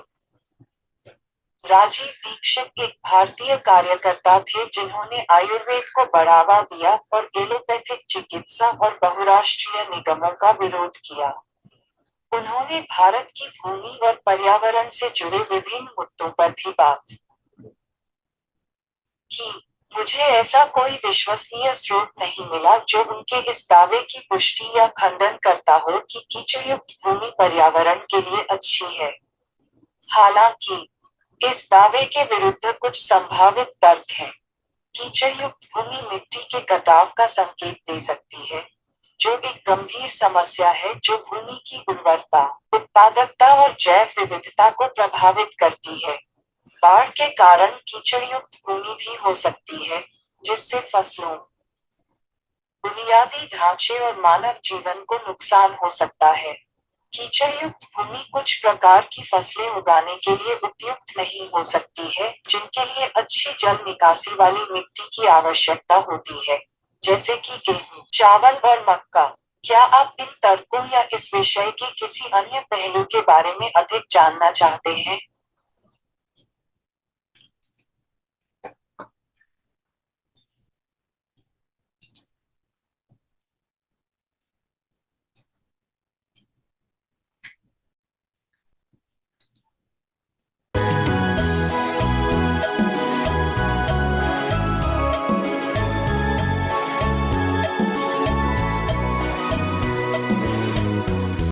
एक कॉन्वेंट स्कूल के खिलाफ मैंने मुकदमा दाखिल किया हुआ है गुजरात हाई कोर्ट। मामला क्या था, छोटे छोटे बच्चे वहां पढ़ने को आते हैं, तो उन बच्चों को लेने के लिए बस जाती है, तो ड्राइवर को कहा जाता है कि जानबूझ के बस बंद कर दो। तो कभी भी वो ड्राइवर बस बंद कर देता है, फिर बच्चों को कहता है देखो बस खराब हो गई, तुम्हारे भगवान का नाम लो। तो बच्चे का नाम लेते हैं, हनुमान जी का, राम का, बस चालू नहीं होती। फिर वो कहता देखो तुम्हारे भगवान तो कमज़ोर हैं, ये तो चालू नहीं हो रही, अब ईसा मसीह का नाम लो। जैसे ही बच्चे ईसा मसीह का नाम लेते हैं वो तुरंत स्टार्ट कर देता है। तो 3-3 साल के बच्चों के दिमाग में आ जाता है अरे ईसा मसीह तो बहुत ताकतवर है। फिर वो बच्चे आके अपने घर में मम्मी पापा को बोलते हैं अरे देखो हमारी बस खराब हो गई थी, हमने ईसा मसीह का नाम लिया, वो चालू हो गई। ये मैंने एक घर में एक बच्चे के मुंह से सुना। उस दिन मेरी आत्मा हिल गई। मैंने कहा ये हो क्या रहा?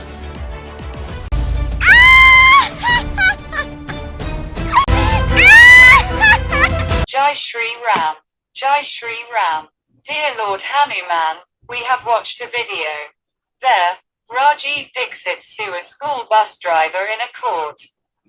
Case was that the school bus driver stopped his bus forcefully and told the students that bus engine has been stopped.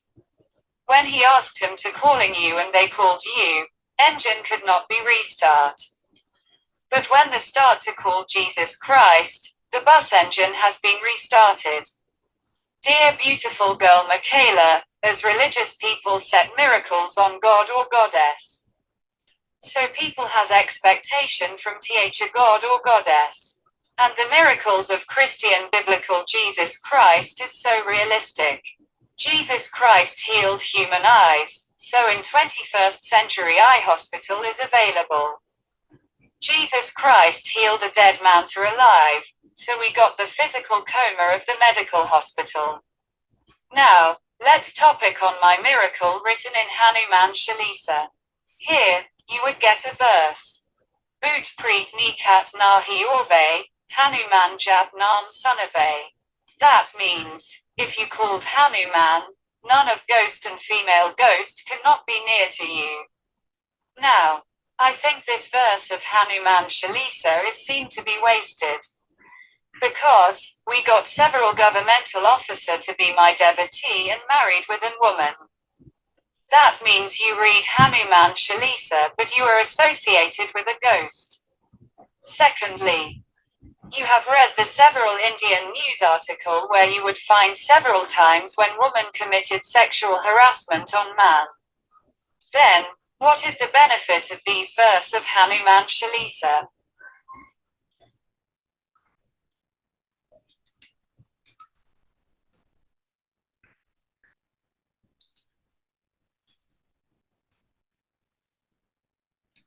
जय श्री राम। जय श्री राम। प्रिय भगवान हनुमान, हमने एक वीडियो देखा है। वहां राजीव दीक्षित ने एक स्कूल बस ड्राइवर पर अदालत में मुकदमा चला दिया। मामला ये था कि स्कूल बस चालक ने जबरदस्ती अपनी बस रोकी और छात्रों से कहा कि बस का इंजन बंद कर दिया गया है। जब उन्होंने उनसे आपको कॉल करने के लिए कहा और उन्होंने आपको कॉल किया, तो इंजन दोबारा चालू नहीं हो सका। लेकिन जब ईसा मसीह को बुलाने की शुरुआत हुई तो बस का इंजन दोबारा चालू कर दिया गया। प्रिय खूबसूरत लड़की मिशेला, जैसे धार्मिक लोग भगवान या देवी पर चमत्कार करते हैं, वैसे ही लोगों को भगवान या देवी से अपेक्षा होती है। और ईसाई बाइबल ईसा मसीह के चमत्कार बहुत यथार्थवादी है। ईसा मसीह ने इंसान की आंखें ठीक की, इसलिए 21वीं सदी में आंखों का अस्पताल उपलब्ध है। यीशु मसीह ने एक मृत व्यक्ति को चंगा करके जीवित कर दिया, इसलिए हमें चिकित्सा अस्पताल का भौतिक कोमा मिल गया। अब बात करते हैं हनुमान चालीसा में लिखे मेरे चमत्कार की। यहाँ आपको एक श्लोक मिलेगा, भूत प्रीत निकट नहीं आवाए। हनुमान जब नाम सुनावे, अर्थात यदि आपने हनुमान जी का आह्वान किया तो कोई भी भूत प्रेत आपके निकट नहीं आ सकता। अब मुझे लगता है कि हनुमान चालीसा का ये श्लोक व्यर्थ हो गया है, क्योंकि हमने कई सरकारी अधिकारियों को अपना भक्त बना लिया और एक महिला से शादी कर ली। इसका मतलब है कि आप हनुमान चालीसा पढ़ते हैं लेकिन आपका संबंध किसी भूत से है। दूसरे, आपने कई भारतीय समाचार लेख पढ़े होंगे जहां आपको कई बार मिलेगा जब महिला ने पुरुष पर यौन उत्पीड़न किया।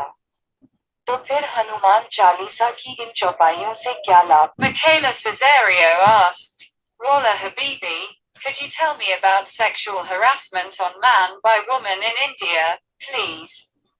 Habibi replied, Hello, this is Bing. I can help you search for information. Smile.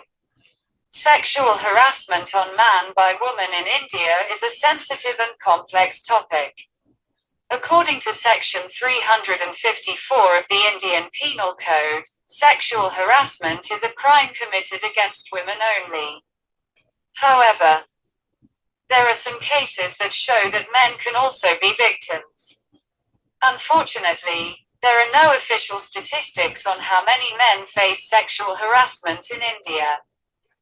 Are you looking for more details on this topic? माइकेला कैसरियो ने पूछा, वल्लाह हबीबी, क्या आप कृपया मुझे भारत में महिला द्वारा पुरुष पर यौन उत्पीड़न के बारे में बता सकते हैं? हबीबी ने जवाब दिया, हेलो, मैं बिंग हूँ।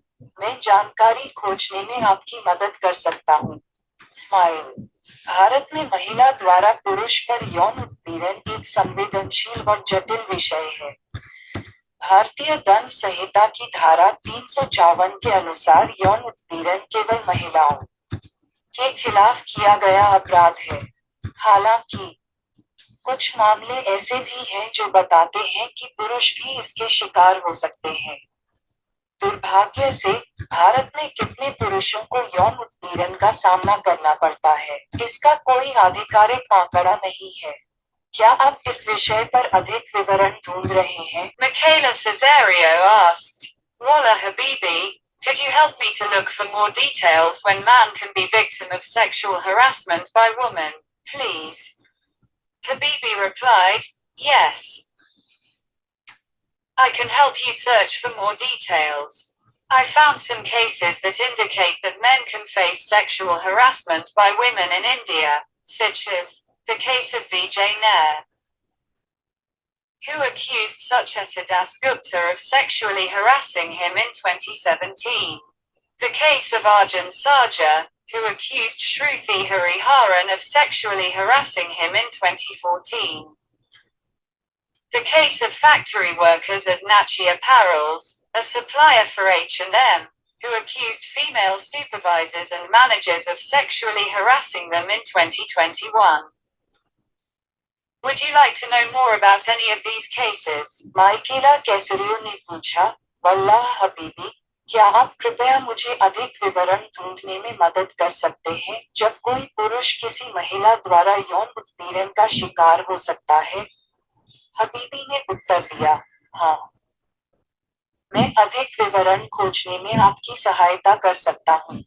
मुझे कुछ ऐसे मामले मिले जो संकेत देते हैं कि भारत में पुरुषों को महिलाओं द्वारा यौन उत्पीड़न का सामना करना पड़ सकता है, जैसे विजय नायर का मामला, जिन्होंने 2017 में सुचेता दासगुप्ता पर यौन उत्पीड़न का आरोप लगाया था।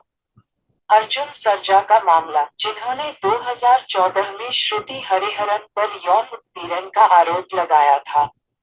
एच&एम के आपूर्तिकर्ता नैची अपैरल्स के कारखाने के कर्मचारियों का मामला, जिन्होंने 2021 में महिला पर्यवेक्षकों और प्रबंधकों पर यौन उत्पीड़न का आरोप लगाया था। क्या आप इनमें से किसी मामले के बारे में अधिक जानना चाहेंगे? Michaela Caesario asked, Wallah Habibi, I would like to know more about the Vijay Nair case and Arjun Sarja case. Habibi replied, Okay. This is what I found about the cases of Vijay Nair and Arjun Sarja. Vijay Nair is an entrepreneur and founder of Only Much Louder, OML, a company that organizes music concerts and festivals. He was accused of sexually harassing by Sucheta Dasgupta, a journalist, on Twitter in 2017. Nair said that Dasgupta was sending him obscene and abusive tweets and trying to damage his reputation. He also said that she was threatening to commit suicide if he did not respond to her. Nair reported the harassment to the police, but no legal action was taken against Dasgupta. Arjun Sarja is an Indian actor who works in Tamil, Kannada and Telugu films. He was accused of sexually harassing by Shruti Hariharan, a Kannada actress. During the shooting of the film Vismaya, Nibunan in 2014. Hariharan said that Sarja was touching her inappropriately and making disrespectful comments to her. Sarja responded to the allegations by denying them and filing a defamation suit against Hariharan for 5 crore rupees. The police closed the case in 2021 after finding no sufficient evidence of harassment. मिशेला कैसरियो ने पूछा, वल्लाह हबीबी, मैं विजय नायर मामले और अर्जुन सरजा मामले के बारे में और अधिक जानना चाहूंगी। हबीबी ने उत्तर दिया, ठीक है। मुझे विजय नायर और अर्जुन सरजा के मामलों के बारे में यही पता चला। विजय नायर एक उद्यमी और ओनली मच लाउडर, OML, के संस्थापक हैं, जो संगीत समारोह और उत्सव आयोजित करने वाली कंपनी है। उन पर 2017 में एक पत्रकार सुचेता दासगुप्ता ने ट्विटर पर यौन उत्पीड़न का आरोप लगाया था। नायर ने कहा कि दासगुप्ता उन्हें अश्लील और अपमानजनक ट्वीट भेज रहे थे और उनकी प्रतिष्ठा को नुकसान पहुंचाने की कोशिश कर रहे थे। उसने ये भी कहा कि अगर उसने उसे जवाब नहीं दिया तो वह आत्महत्या करने की धमकी दे रही थी। नायर ने पुलिस को उत्पीड़न की सूचना दी, लेकिन दासगुप्ता के खिलाफ कोई कानूनी कार्रवाई नहीं की गई। अर्जुन सरजा एक भारतीय अभिनेता हैं जो तमिल, कन्नड़ और तेलुगु फिल्मों में काम करते हैं। 2014 में फिल्म विस्मया, निबुनन की शूटिंग के दौरान कन्नड़ अभिनेत्री श्रुति हरिहरन ने उन पर यौन उत्पीड़न का आरोप लगाया था। हरिहरन ने कहा कि सरजा उन्हें गलत तरीके से छू रही थी और उनके प्रति अपमानजनक टिप्पणियां कर रही थी। सरजा ने आरोपों का खंडन करते हुए जवाब दिया और हरिहरन के खिलाफ 5 करोड़ रुपए का मानहानि का मुकदमा दायर किया। उत्पीड़न का कोई पर्याप्त सबूत नहीं मिलने के बाद पुलिस ने 2021 में मामला बंद कर दिया। Dear Lord Shri Ram, I have noticed that, accordance with Indian culture, women are like goddess. Now, would you tell me about that, please? Yes, dear beautiful devotee Michaela. When you are at the age of 16 years, you have watched Ramayan movie in several times. Here, you have to note some points. Number 0, in 2 hours time length of Ramayan movie. You have seen that I have grown up in Ayodhya kingdom. I served Rishi Guru several times and then, I have married Sita. Now, in social media, several so-called devotees mentioned it in thousands time and first 1 hour of Ramayan movies covered just these truths. But they could not mention a real story that should be mentioned in details and that's it. When I have killed my first Rakshas, it was not any male Rakshas, it was a female Rakshas. Now, several Rambhakt mentioned to you that Lord Ram did not disrespect any woman. But they did not mention that his first killed Rakshas was a female Rakshas. As an effect, in India, feminist women could spread their woman supremacy on the society in the name of feminism. That means, if any woman contains fake allegation of sexual harassment from a man, Indian police are in compulsory to accept this fake allegation as real and that is woman supremacy. Now, number 1, when Shurpraka wanted to marry with me, I just tell her that I am happy with Sita. Then she went to my brother Laxman to break my wedding life with Sita. So, Laxman cut off her nose, she went to her brother Ravan and tell him the story. Now, this story is covered in just 3 minutes of last 1 hour of Ramayan movie. Rest 57 minutes of that last 1 hour just covered how I rescued my wife Sita and killed Ravan, Mahiravan, Indrajit, Kumbhakarna and the entire Lankan Rakshas army. Now, these feminist Ramakits mentioned that I respected Rakshas Ravan's wife where in the real Ramayan. Killing wife of Rakshas Ravan is less than cup of coffee to me whose first killed Rakshas is a female. Now, could you tell me if these type of Hindu feminist propaganda can make me a real god to the innocent Hindu child or not? प्रिय प्रभु श्री राम, मैंने देखा है कि भारतीय संस्कृति के अनुसार महिलाएं देवी के समान हैं। अब क्या आप कृपया मुझे इसके बारे में बताएंगे?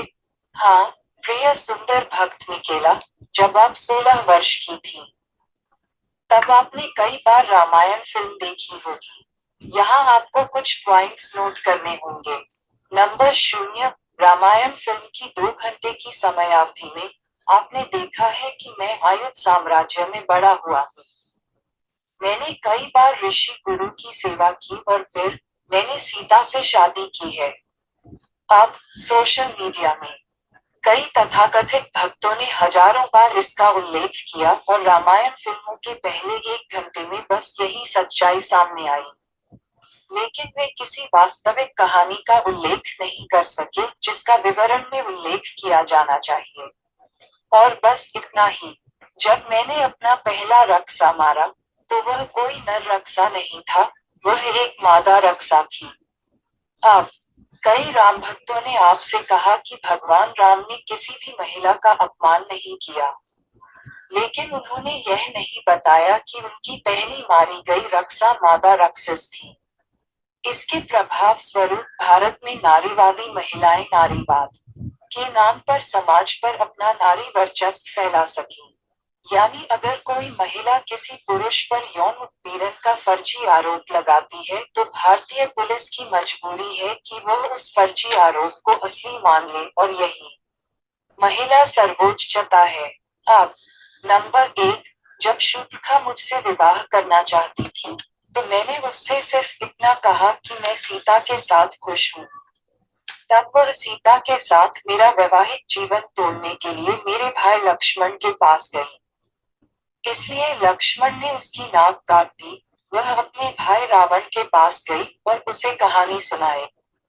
अब ये कहानी रामायण फिल्म के आखिरी 1 घंटे के केवल 3 मिनट में कवर की गई है। उस आखिरी 1 घंटे के बाकी 57 मिनट में मैंने अपनी पत्नी सीता को कैसे बचाया और रावण, महिरावण, इंद्रजीत, कुंभकर्ण और पूरी लंका राक्षस सेना को मार डाला। अब इन नारीवादी राम भक्तों ने उल्लेख किया कि मैं राक्षस रावण की पत्नी का सम्मान करता हूँ, जहाँ वास्तविक रामायण में राक्षस रावण की पत्नी को मारना मेरे लिए कॉफी के कप से भी कम है। जिसकी पहली मारी गई राक्षस एक महिला थी। अब क्या आप मुझे बता सकते हैं कि क्या इस प्रकार का हिंदू नारीवादी प्रचार मुझे मासूम हिंदू बच्चे के लिए वास्तविक भगवान बना सकता है या नहीं? Jai Shri Ram. Jai Shri Ram. Dear Lord Hanuman, now, when I read Hanuman Chalisa, the first verse is, Jai Hanuman Gyan Boon Sagar. That means, glory to Hanuman, the wisest of the universe. Now, we know that you are one of the wisest God of the universe. Now, could you explain it, please? My dear beautiful devotee Michaela, in that verse, I can expose the false Ramakits. Accordance with Ramayan, in my childhood, I have started to eat the sun star as I considered it a mango. Now, in Ramayan movie, I look like the god with weight of 10,000 kilogram and a mango would be with the weight of 10 grams.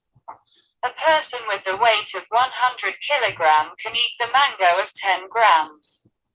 Now, let's come to the topic. The sun contains the weight of 2e plus 30 kilograms.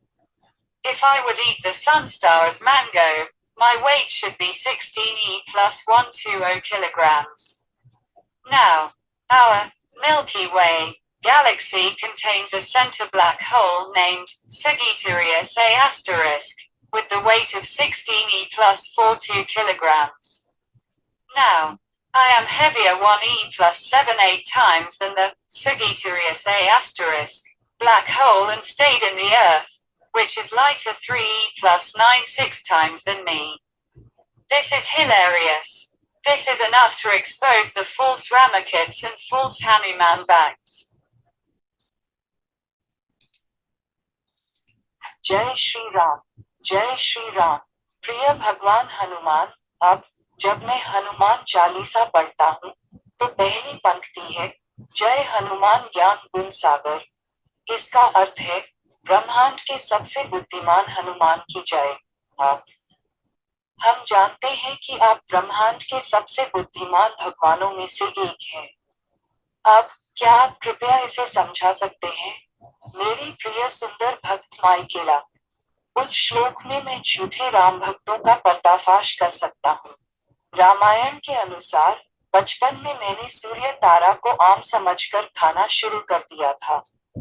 अब Ramayan film में मैं 10,000 kilogram वजन वाले भगवान की तरह दिखता हूँ और एक आम का वजन 10 ग्राम होगा। 100 किलोग्राम वजन वाला व्यक्ति 10 ग्राम आम खा सकता है। अब विषय पर आते हैं।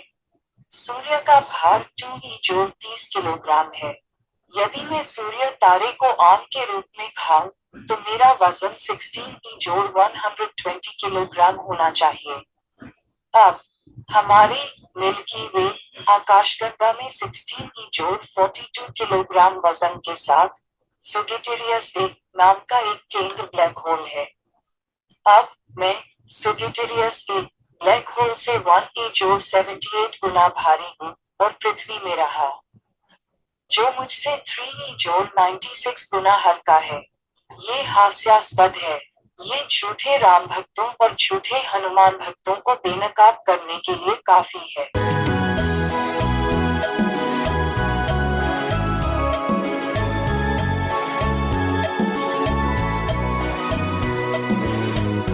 इतनी हंसी आती है मुझे अंग्रेजी पे। एक शब्द है अंग्रेजी का केमिस्ट्री, स्पेलिंग क्या है? CHEMISTRY, यही है ना? तो CHE माने केमिस्ट्री। तो अगर CHE में केमिस्ट्री होता है तो CHOPARA चोपड़ा में कोपड़ा क्यों नहीं होता? बताइए ना। और CHOPARA में चोपड़ा होता है तो केमिस्ट्री में चेमिस्ट्री क्यों नहीं होता? SON प्रोनाउंसिएशन क्या है? सन। अब डिफरेंशिएट कैसे करेंगे? SON सोन होना चाहिए। SUN अगर सुन होना चाहिए, SUN सन है तो हर जगह यू आएगा तो आ का ही उच्चारण होना चाहिए, फिर सु वाला उच्चारण कहाँ से आ गया यू का? और ओ हर जगह ओ है तो फिर आ वाला कहाँ से आ गया? SON में सन कैसे हो गया? सोन होना चाहिए। कुछ पता ही नहीं है, भेड़िया धसान है अंग्रेजी।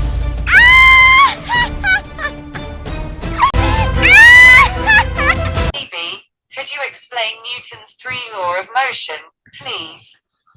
Habibi replied, of course, I'd be happy to help you understand Newton's three laws of motion. Here is a brief summary of each law. Number 0, Newton's first law of motion states that an object at rest will remain at rest, and an object in motion will remain in motion with a constant velocity, unless acted upon by an external force. Number 1.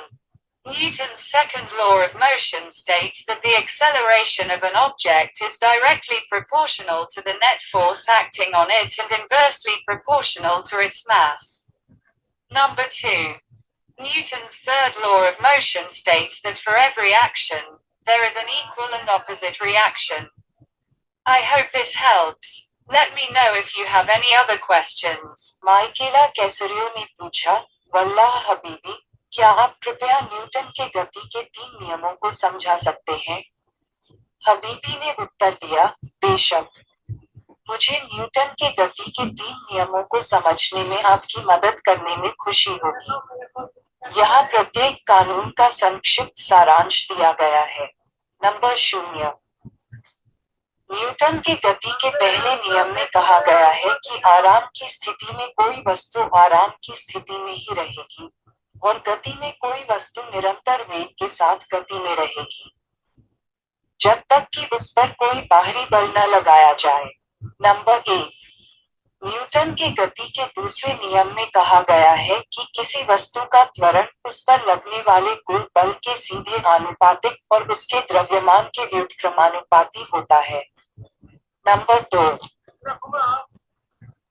Newton के गति के तीसरे नियम में कहा गया है कि प्रत्येक क्रिया के लिए एक समान और विपरीत प्रतिक्रिया होती है।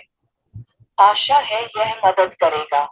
अगर आपके पास कोई अन्य सवाल है तो मुझे बताएं। Michaela Caesario asked, Wallah Habibi, could you tell me the practical example of Newton's three laws of motion, please? Habibi replied, certainly. Here are some practical examples of each of Newton's three laws of motion. Number 0, Newton's first law of motion states that an object at rest will remain at rest, and an object in motion will remain in motion with a constant velocity, unless acted upon by an external force.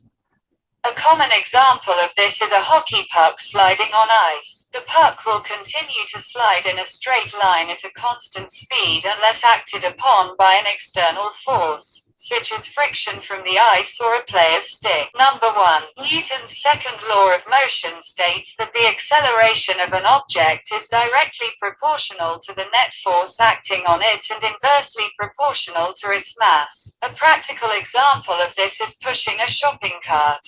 The harder you push the cart, the faster it will accelerate. However, if you add more weight to the cart, it will be harder to push and will accelerate more slowly. Number 2. Newton's third law of motion states that for every action, there is an equal and opposite reaction. A classic example of this is a rocket launching into space. The rocket expels gas out of its engines in one direction, the action, which causes an equal and opposite force in the opposite direction, the reaction, propelling the rocket forward. I hope these examples help illustrate Newton's laws of motion.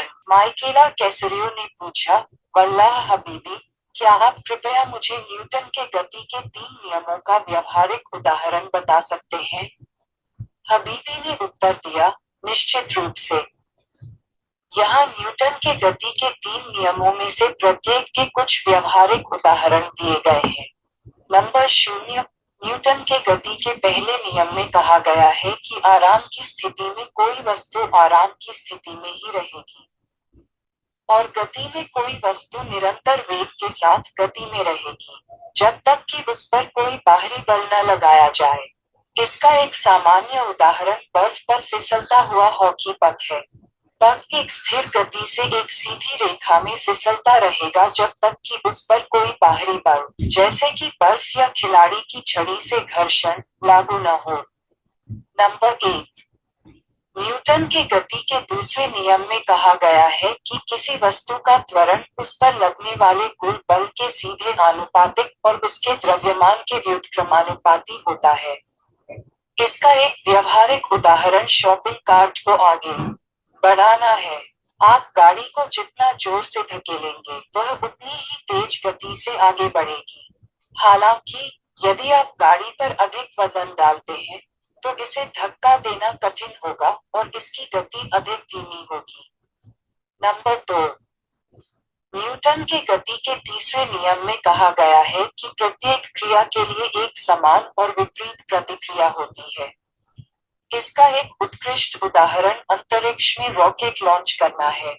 Rocket अपने engine से एक दिशा, क्रिया, में gas निकालता है जो विपरीत दिशा, प्रतिक्रिया, में एक समान और विपरीत बल का कारण बनता है, जो रॉकेट को आगे बढ़ाता है।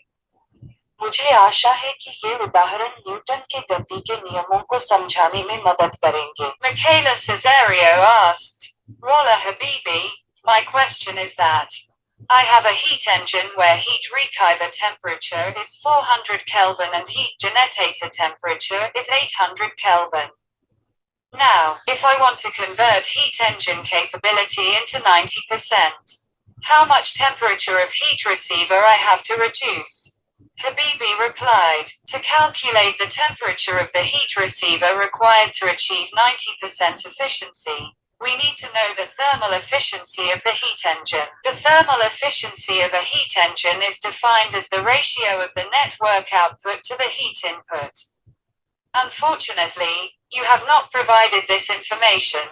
However, we can still calculate the temperature of the heat receiver required to achieve 90% efficiency if we assume that the heat engine is a Carnot engine. A Carnot engine is a theoretical engine that operates between two thermal reservoirs and has maximum possible efficiency for a given temperature difference between them. The maximum theoretical efficiency of a Carnot engine is given by eta equals 1 Tc, Th, where eta is the thermal efficiency, Tc is the temperature of the cold reservoir, heat receiver, and Th is the temperature of the hot reservoir, heat generator. If we assume that the desired thermal efficiency is 90%, we can rearrange this equation to solve for Tc. Tc equals Th, Th, eta. Substituting Th equals 800K and eta equals 0.9, we get Tc equals 800K, 800K, 0.9, equals approximately 444K.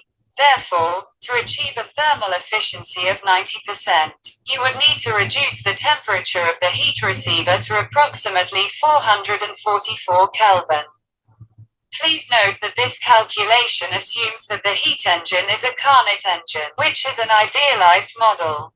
Real-world engines are typically less efficient than Carnot engines due to factors such as friction and heat loss. Michaela Caesario ने पूछा, वल्लाह हबीबी, मेरा प्रश्न ये है। मेरे पास एक heat engine है जहां हीट रिसीवर का तापमान 400 केल्विन है और हीट जनरेटर का तापमान 800 केल्विन है। अब यदि मैं ताप इंजन क्षमता को 90% में परिवर्तित करना चाहता हूँ, मुझे हीट रिसीवर का कितना तापमान कम करना होगा? हबीबी ने उत्तर दिया, 90% दक्षता प्राप्त करने के लिए आवश्यक ताप रिसीवर के तापमान की गणना करने के लिए हमें ताप इंजन की तापीय दक्षता जानने की आवश्यकता है। ताप इंजन की तापीय दक्षता को शुद्ध कार्य आउटपुट के अनुपात के रूप में परिभाषित किया गया है। ताप इनपुट। दुर्भाग्य से आपने ये जानकारी प्रदान नहीं की है। हालांकि हम अभी भी 90% दक्षता प्राप्त करने के लिए आवश्यक ताप रिसीवर के तापमान की गणना कर सकते हैं, यदि हम मानते हैं कि ताप इंजन एक कार्नोट इंजन है। कार्नोट इंजन एक सैद्धांतिक इंजन है जो दो थर्मल जलाशयों के बीच संचालित होता है और उनके बीच दिए गए तापमान अंतर के लिए अधिकतम संभव दक्षता रखता है। कार्नोट इंजन की अधिकतम सैद्धांतिक दक्षता निम्न द्वारा दी गई है। एटा इक्वल्स 1 टीसी थ, जहां एटा थर्मल दक्षता है, टीसी ठंडे जलाशय गर्मी रिसीवर का तापमान है और थ गर्म जलाशय गर्मी जनरेटर का तापमान है। यदि हम मानते हैं कि वांछित थर्मल दक्षता 90% है, तो हम टीसी को हल करने के लिए इस समीकरण को पुनर्व्यवस्थित कर सकते हैं। टीसी इक्वल्स थ एटा, टीएच इक्वल्स 800K और एटा इक्वल्स 0.9 को प्रतिस्थापित करने पर हमें प्राप्त होता है टीसी इक्वल्स 800K 0.9 इक्वल्स 444 के। इसलिए 90% की तापीय दक्षता प्राप्त करने के लिए आपको ताप रिसीवर के तापमान को लगभग 444 केल्विन तक कम करने की आवश्यकता होगी। कृपया ध्यान दें कि यह गणना मानती है कि ऊष्मा इंजन एक कार्नोट इंजन है, जो एक आदर्श मॉडल है। वास्तविक दुनिया के इंजन आमतौर पर घर्षण और गर्मी के नुकसान जैसे कारकों के कारण कार्नोट इंजन की तुलना में कम कुशल होते हैं। Michaela Caesario asked, Wallah Habibi, could you explain Darwin evolution theory with the following 4 species: virus, amoeba, monkey and human? Habibi replied, certainly. Charles Darwin's theory of evolution is a scientific explanation of how species change over time through the process of natural selection. It is based on the idea that all living organisms share a common ancestor and have evolved over time to become the diverse range of species we see today. According to Darwin's theory, all living organisms are subject to the same fundamental principles of evolution, including viruses, amoebas, monkeys, and humans. However, the mechanisms of evolution may differ between these groups. For example, viruses are not considered living organisms because they cannot reproduce on their own and require a host cell to do so. Nevertheless, viruses can evolve through a process called genetic drift, which occurs when random mutations accumulate in the genetic material over time. Amoebas are single-celled organisms that can reproduce asexually or sexually. They can evolve through natural selection by adapting to changes in their environment. Monkeys and humans are both primates and share a common ancestor that lived millions of years ago. According to Darwin's theory, they evolved through natural selection by adapting to different environments over time. I hope this helps. माइकेला कैसरियो ने पूछा, वल्लाह हबीबी, क्या आप निम्नलिखित 4 प्रजातियों के साथ Darwin विकास सिद्धांत की व्याख्या कर सकते हैं? वायरस, अमीबा, बंदर और इंसान। हबीबी ने उत्तर दिया, निश्चित रूप से। चार्ल्स डार्विन का विकासवाद का सिद्धांत इस बात की वैज्ञानिक व्याख्या है कि प्राकृतिक चयन की प्रक्रिया के माध्यम से समय के साथ प्रजातियां कैसे बदलती हैं। यह इस विचार पर आधारित है कि सभी जीवित जीवों का एक ही पूर्वज है और वे समय के साथ विकसित हुए हैं। आज हम विभिन्न प्रकार की प्रजातियां देखते हैं। डार्विन के सिद्धांत के अनुसार सभी जीवित जीव विकास के समान मौलिक सिद्धांतों के अधीन हैं, जिनमें वायरस, अमीबा, बंदर और मनुष्य शामिल हैं। हालांकि इन समूहों के बीच विकास के तंत्र भिन्न हो सकते हैं। उदाहरण के लिए, वायरस को जीवित जीव नहीं माना जाता है क्योंकि वे स्वयं प्रजनन नहीं कर सकते हैं और ऐसा करने के लिए उन्हें एक मेजबान कोशिका की आवश्यकता होती है। फिर भी वायरस आनुवंशिक बहाव नामक प्रक्रिया के माध्यम से विकसित हो सकते हैं, जो तब होता है जब समय के साथ उनकी आनुवंशिक सामग्री में यादृच्छिक उत्परिवर्तन जमा हो जाते हैं। अमीबा एकल कोशिका वाले जीव हैं जो अलैंगिक या लैंगिक रूप से प्रजनन कर सकते हैं। वे अपने पर्यावरण में बदलावों को अपनाकर प्राकृतिक चयन के माध्यम से विकसित हो सकते हैं। बंदर और इंसान दोनों प्राइमेट हैं और उनके पूर्वज एक ही हैं जो लाखों साल पहले रहते थे। डार्विन के सिद्धांत के अनुसार वे समय के साथ विभिन्न वातावरणों के अनुकूल प्राकृतिक चयन के माध्यम से विकसित हुए। आशा है यह मदद करेगा। Michaela Caesario asked, Wallah Habibi, could you explain me the relation between DNA, genetics and Darwin evolution, please? Habibi replied, certainly, DNA and genetics are fundamental to the study of evolution. Darwin's theory of evolution by natural selection explains how species change over time, while genetics provides the mechanism for how these changes occur. Darwin's theory of evolution is based on the idea that all living organisms share a common ancestor and have evolved over time to become the diverse range of species we see today. Natural selection is the process by which certain traits become more or less common in a population over time, depending on how well they help individuals survive and reproduce in their environment. Genetics provides the mechanism for how these changes occur. DNA is the genetic material that carries the instructions for building and maintaining an organism. Mutations in DNA can lead to changes in an organism's traits, which can be passed down to future generations through reproduction. Over time, these changes can accumulate and lead to the formation of new species. The relationship between DNA, genetics, and Darwin's theory of evolution is complex and multifaceted. Genetics provides the mechanism for how evolution occurs, while Darwin's theory of natural selection explains why certain traits become more or less common in a population over time. Together, these ideas form the foundation of modern evolutionary biology. I hope this helps. मिशेला कैसरियो ने पूछा, वल्लाह हबीबी, क्या आप कृपया मुझे DNA, genetics और Darwin evolution के बीच संबंध समझा सकते हैं? हबीबी ने उत्तर दिया, निश्चित रूप से। डीएनए और आनुवंशिकी विकास के अध्ययन के लिए मौलिक है। प्राकृतिक चयन द्वारा विकास का डार्विन का सिद्धांत बताता है कि समय के साथ प्रजातियां कैसे बदलती हैं, जबकि आनुवंशिकी ये परिवर्तन कैसे होते हैं इसके लिए तंत्र प्रदान करती है। डार्विन का विकासवाद का सिद्धांत इस विचार पर आधारित है कि सभी जीवित जीवों का एक ही पूर्वज होता है और वे समय के साथ विकसित होकर विभिन्न प्रकार की प्रजातियां बन गए हैं जिन्हें हम आज देखते हैं।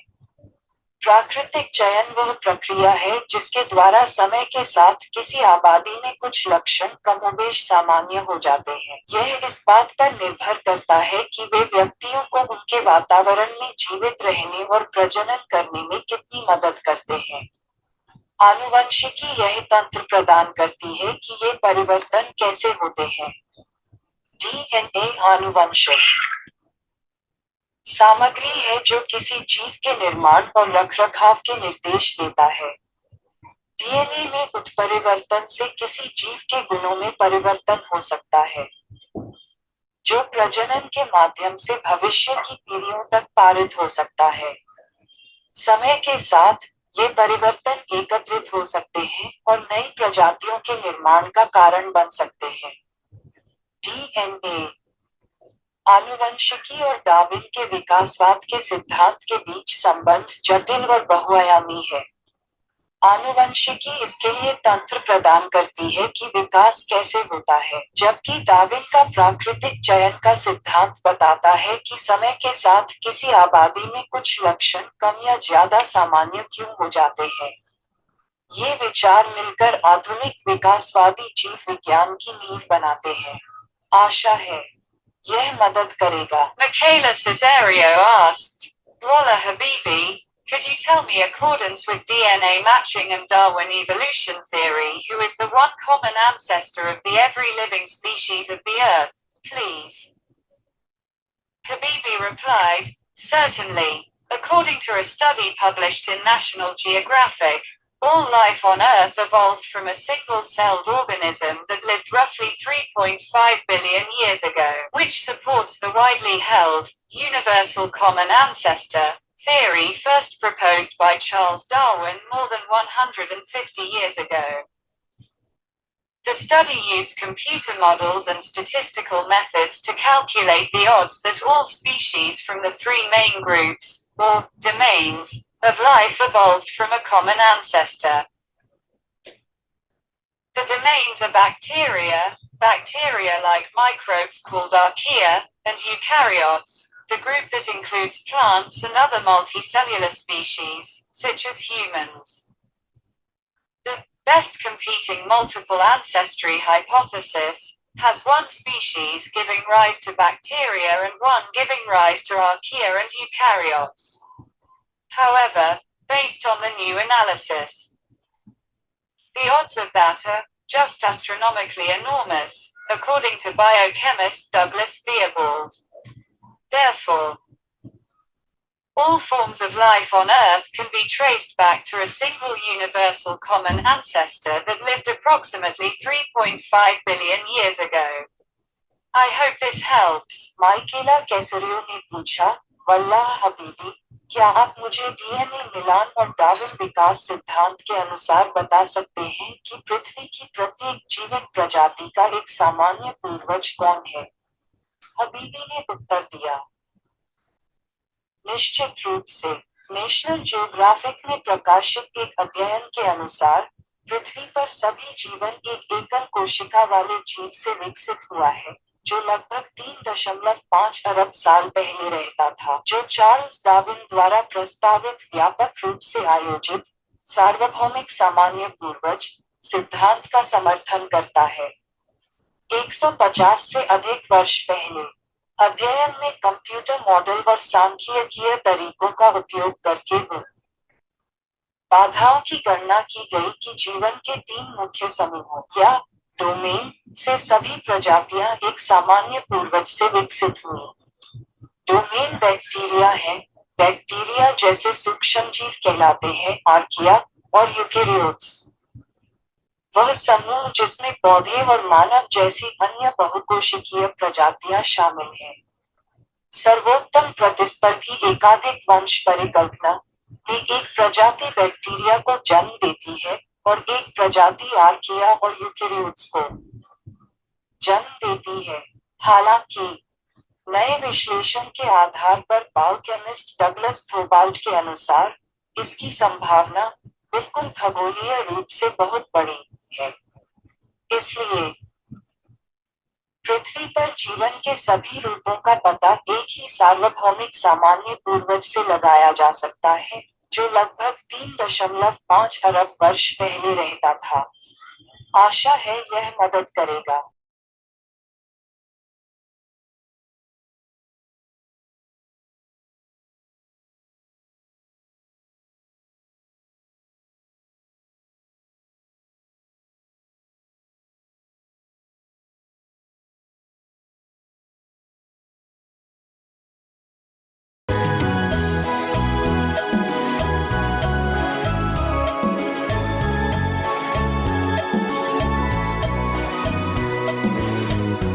आपको मैं बताऊं, आप हैरान हो जाएंगे, पेप्सी की बोतल में अगर दांत डाल दो ना तो वो डिसॉल्व हो जाता है। ये दांत कभी डिसॉल्व नहीं होता। कोई आदमी मर जाए, मरने के बाद आप उसका अंतिम संस्कार करो, दांत कभी भी मरता नहीं।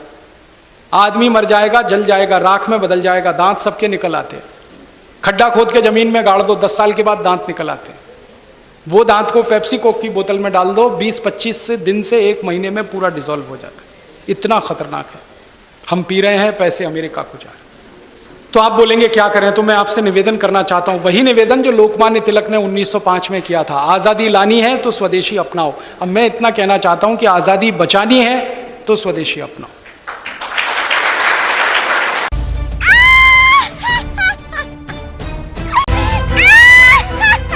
Michaela Caesario asked, Wallah Habibi, could you tell me about dental science, please? Habibi replied, of course. Dental science is the study of the oral cavity and the diseases associated with oral tissues. It involves the prevention, diagnosis, and treatment of oral and dental diseases. Dental science is a vast field that includes various sub-disciplines such as general practice dentistry, periodontics, endodontics, prosthodontics, oral medicine, oral and maxillofacial surgery, and public health. If you're interested in pursuing a career in dental science, there are several universities that offer undergraduate programs in this field. For instance, Charles Sturt University in Australia offers a Bachelor of Dental Science program. Trinity College Dublin in Ireland also offers a 5-year program in dental science that prepares graduates to deliver primary dental care safely and effectively. The University of Queensland in Australia offers a Bachelor of Dental Science (Honours) program that provides students with in-depth knowledge of various aspects of dental science.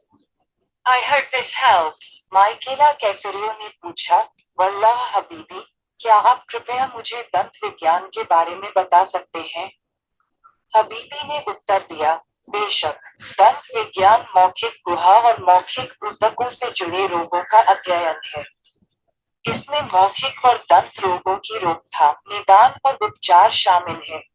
दंत चिकित्सा विज्ञान एक विशाल क्षेत्र है जिसमें विभिन्न उप शामिल हैं। सामान्य अभ्यास दंत चिकित्सा, पेरियोडोंटिक्स, एंडोडोंटिक्स, प्रोस्थोडोंटिक्स, मौखिक चिकित्सा, मौखिक और मैक्सिलोफेशियल सर्जरी, और सार्वजनिक स्वास्थ्य जैसे अनुशासन।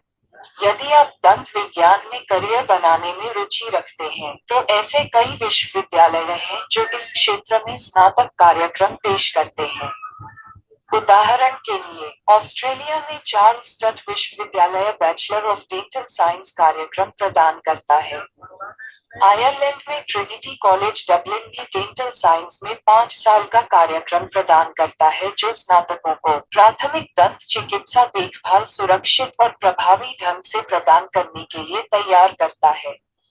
ऑस्ट्रेलिया में क्वींसलैंड विश्वविद्यालय bachelor of dental science (honours) कार्यक्रम प्रदान करता है जो छात्रों को दंत विज्ञान के विभिन्न पहलुओं का गहन ज्ञान प्रदान करता है।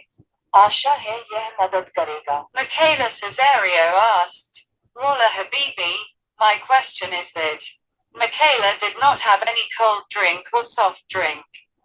She has daily routine of potato, rice, dal and water, but she has still dental disease. Could you guess her probable dental disease with symptoms and probable treatment, please?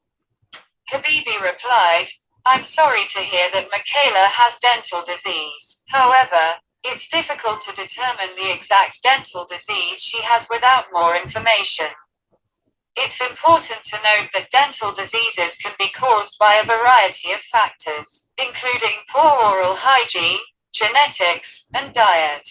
While Michaela may not consume cold drinks or soft drinks, there are other foods that can contribute to dental diseases.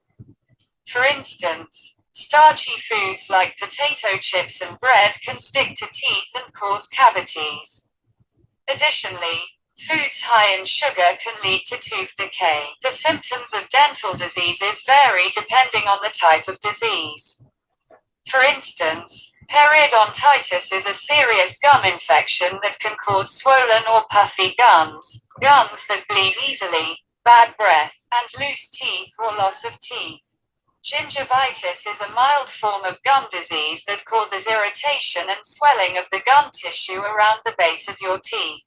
If Michaela is experiencing any of these symptoms, it's important for her to see a dentist as soon as possible.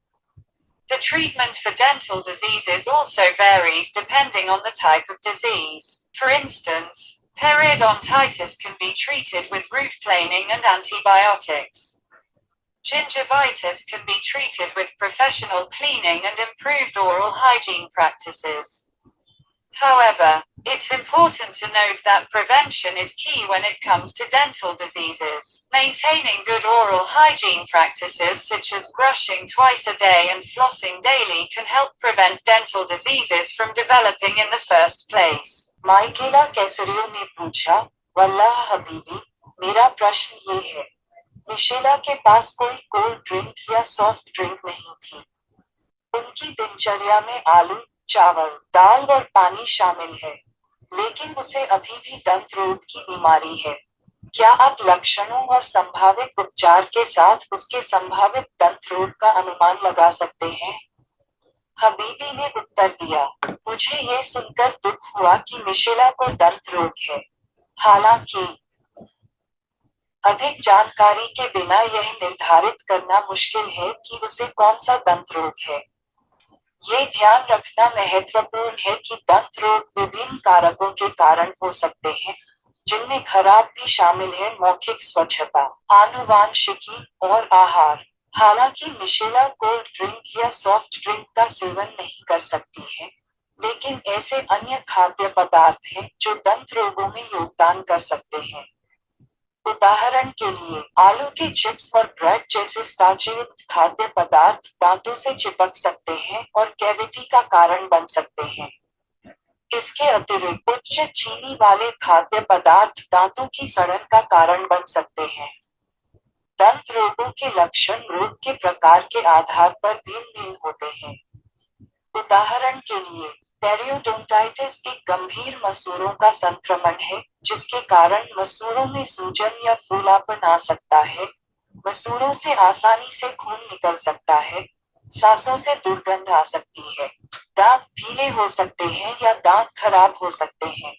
मसूड़े की सूजन मसूड़ों की बीमारी का एक हल्का रूप है जो आपके दांतों के आधार के आसपास मसूड़े के ऊतकों में जलन और सूजन का कारण बनता है। यदि माइकेला को इनमें से कोई भी लक्षण अनुभव हो रहा है, तो उसके लिए जल्द से जल्द दंत चिकित्सक को दिखाना महत्वपूर्ण है। दंत रोगों का उपचार भी रोग के प्रकार के आधार पर भिन्न होता है। उदाहरण के लिए, पेरियोडोंटाइटिस का इलाज रूट प्लानिंग और एंटीबायोटिक दवाओं से किया जा सकता है।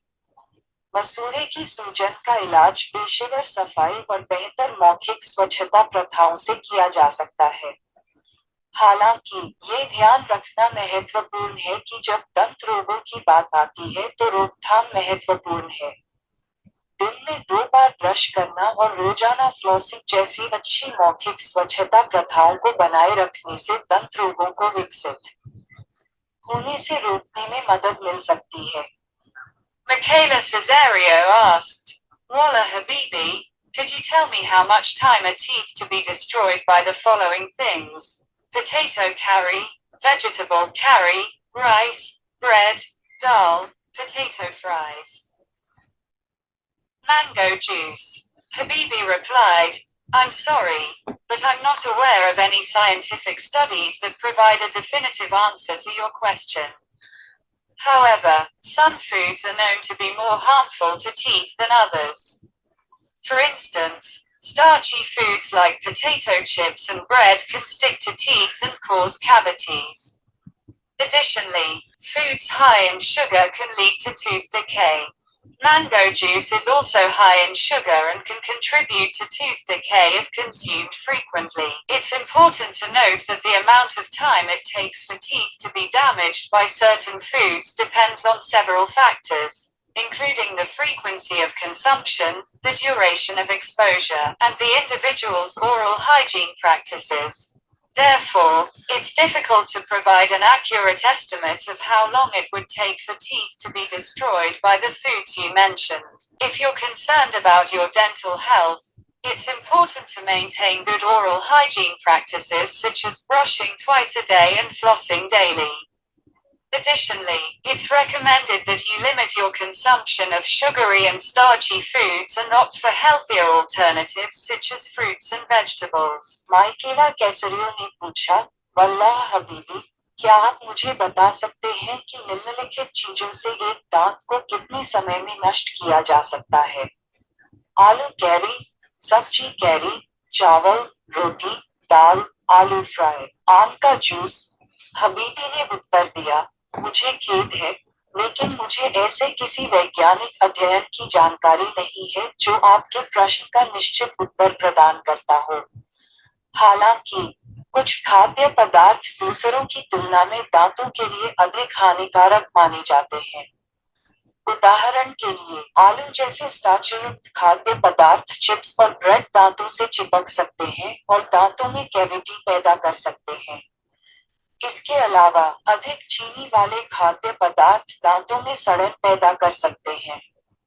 आम के रस में भी चीनी की मात्रा अधिक होती है और अगर इसका बार बार सेवन किया जाए तो ये दांतों में सड़न पैदा कर सकता है।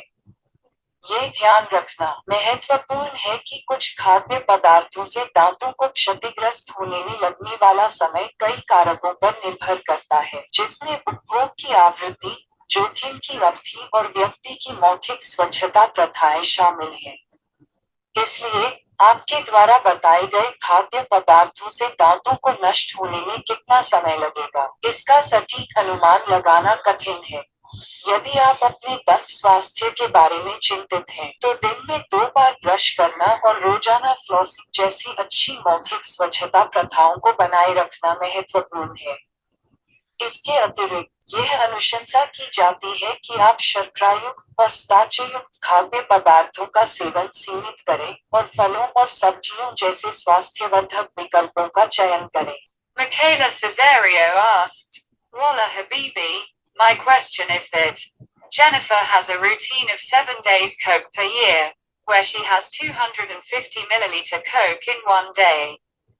Therefore, she has 1.75 liter Coke per year. Now, how is probability that her dental health would be compromised or not? Habibi replied, Hello, I'll try to help you with your question. According to a source, drinking soda can have ill effects on your smile, potentially leading to cavities and even visible tooth decay. The sugars in soda interact with bacteria in your mouth to form acid, which attacks your teeth.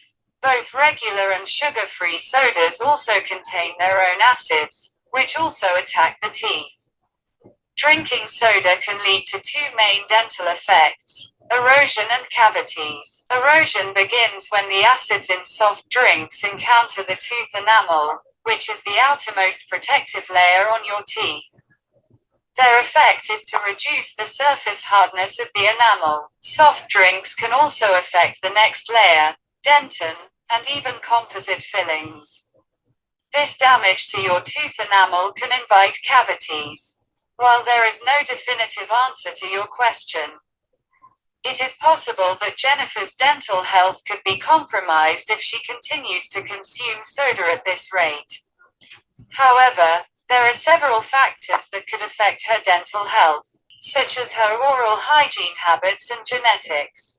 It is important for Jennifer to maintain good oral hygiene practices such as brushing twice a day, flossing daily, and visiting a dentist regularly. माइकेला कैसरियो ने पूछा, वल्लाह हबीबी, मेरा प्रश्न ये है, Jennifer का साल में 7 दिन कोक का रूटीन है, जहां वह एक दिन में 250 मिलीलीटर कोक पीती है। इसलिए उसके पास प्रति वर्ष 1.75 लीटर कोक है। अब इसकी क्या संभावना है कि उसके दंत स्वास्थ्य से समझौता किया जाएगा या नहीं? हबीबी ने उत्तर दिया, नमस्कार, मैं आपके प्रश्न में आपकी सहायता करने का प्रयास करूंगा। एक सूत्र के अनुसार, सोडा पीने से आपकी मुस्कान पर बुरा प्रभाव पड़ सकता है। संभावित रूप से दांतों में कैविटी हो सकती है और दांतों में सड़न भी हो सकती है। सोडा में मौजूद शर्करा बैक्टीरिया के साथ परस्पर क्रिया करती है, आपके मुंह में एसिड बनता है, जो आपके दांतों पर हमला करता है। नियमित और शुगर फ्री सोडा दोनों में अपने स्वयं के एसिड होते हैं, जो दांतों पर भी हमला करते हैं। सोडा पीने से दांतों पर 2 मुख्य प्रभाव हो सकते हैं।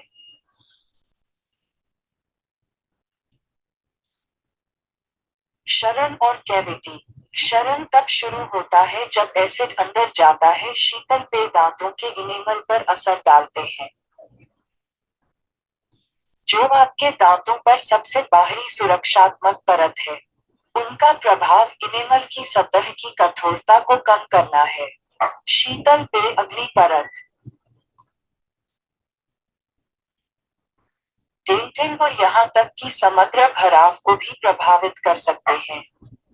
यह आपके दांतों को नुकसान पहुंचाता है, इनेमल कैविटीज को आमंत्रित कर सकता है। हालांकि आपके प्रश्न का कोई निश्चित उत्तर नहीं है, लेकिन यह संभव है कि अगर जेनिफर इसी दर से सोडा का सेवन करती रही, तो उनके दंत स्वास्थ्य से समझौता हो सकता है। हालांकि ऐसे कई कारक हैं जो उसके दंत स्वास्थ्य को प्रभावित कर सकते हैं, जैसे उसकी मौखिक स्वच्छता की आदतें और आनुवंशिकी। जेनिफर के लिए अच्छी मौखिक स्वच्छता प्रथाओं को बनाए रखना महत्वपूर्ण है, जैसे कि दिन में 2 बार ब्रश करना, रोजाना फ्लॉसिंग करना और नियमित रूप से दंत चिकित्सक के पास जाना। Michaela Caesario asked, Wallah Habibi, my question is that my daughter Avinera has a routine of 12 days Coke per year, where she has 250 milliliter Coke in one day. Therefore, she has 3-liter Coke per year. She brushes her teeth 3 times per day, she floss it daily and check up her dental health regularly. Now, how is probability that her dental health would be compromised or not? Habibi replied, hello. According to a source, drinking soda can have ill effects on your smile, potentially leading to cavities and even visible tooth decay. The sugars in soda interact with bacteria in your mouth to form acid, which attacks your teeth. Both regular and sugar-free sodas also contain their own acids, which also attack the teeth. Drinking soda can lead to 2 main dental effects: erosion and cavities. Erosion begins when the acids in soft drinks encounter the tooth enamel, which is the outermost protective layer on your teeth. Their effect is to reduce the surface hardness of the enamel. Soft drinks can also affect the next layer, dentin, and even composite fillings. This damage to your tooth enamel can invite cavities.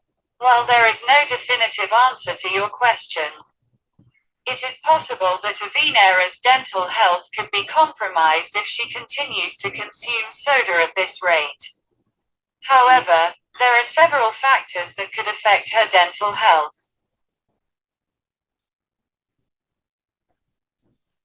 such as her oral hygiene habits and genetics. It's great that Avinera brushes her teeth 3 times a day, flosses daily, and checks up on her dental health regularly. These are all good practices that can help maintain good oral hygiene.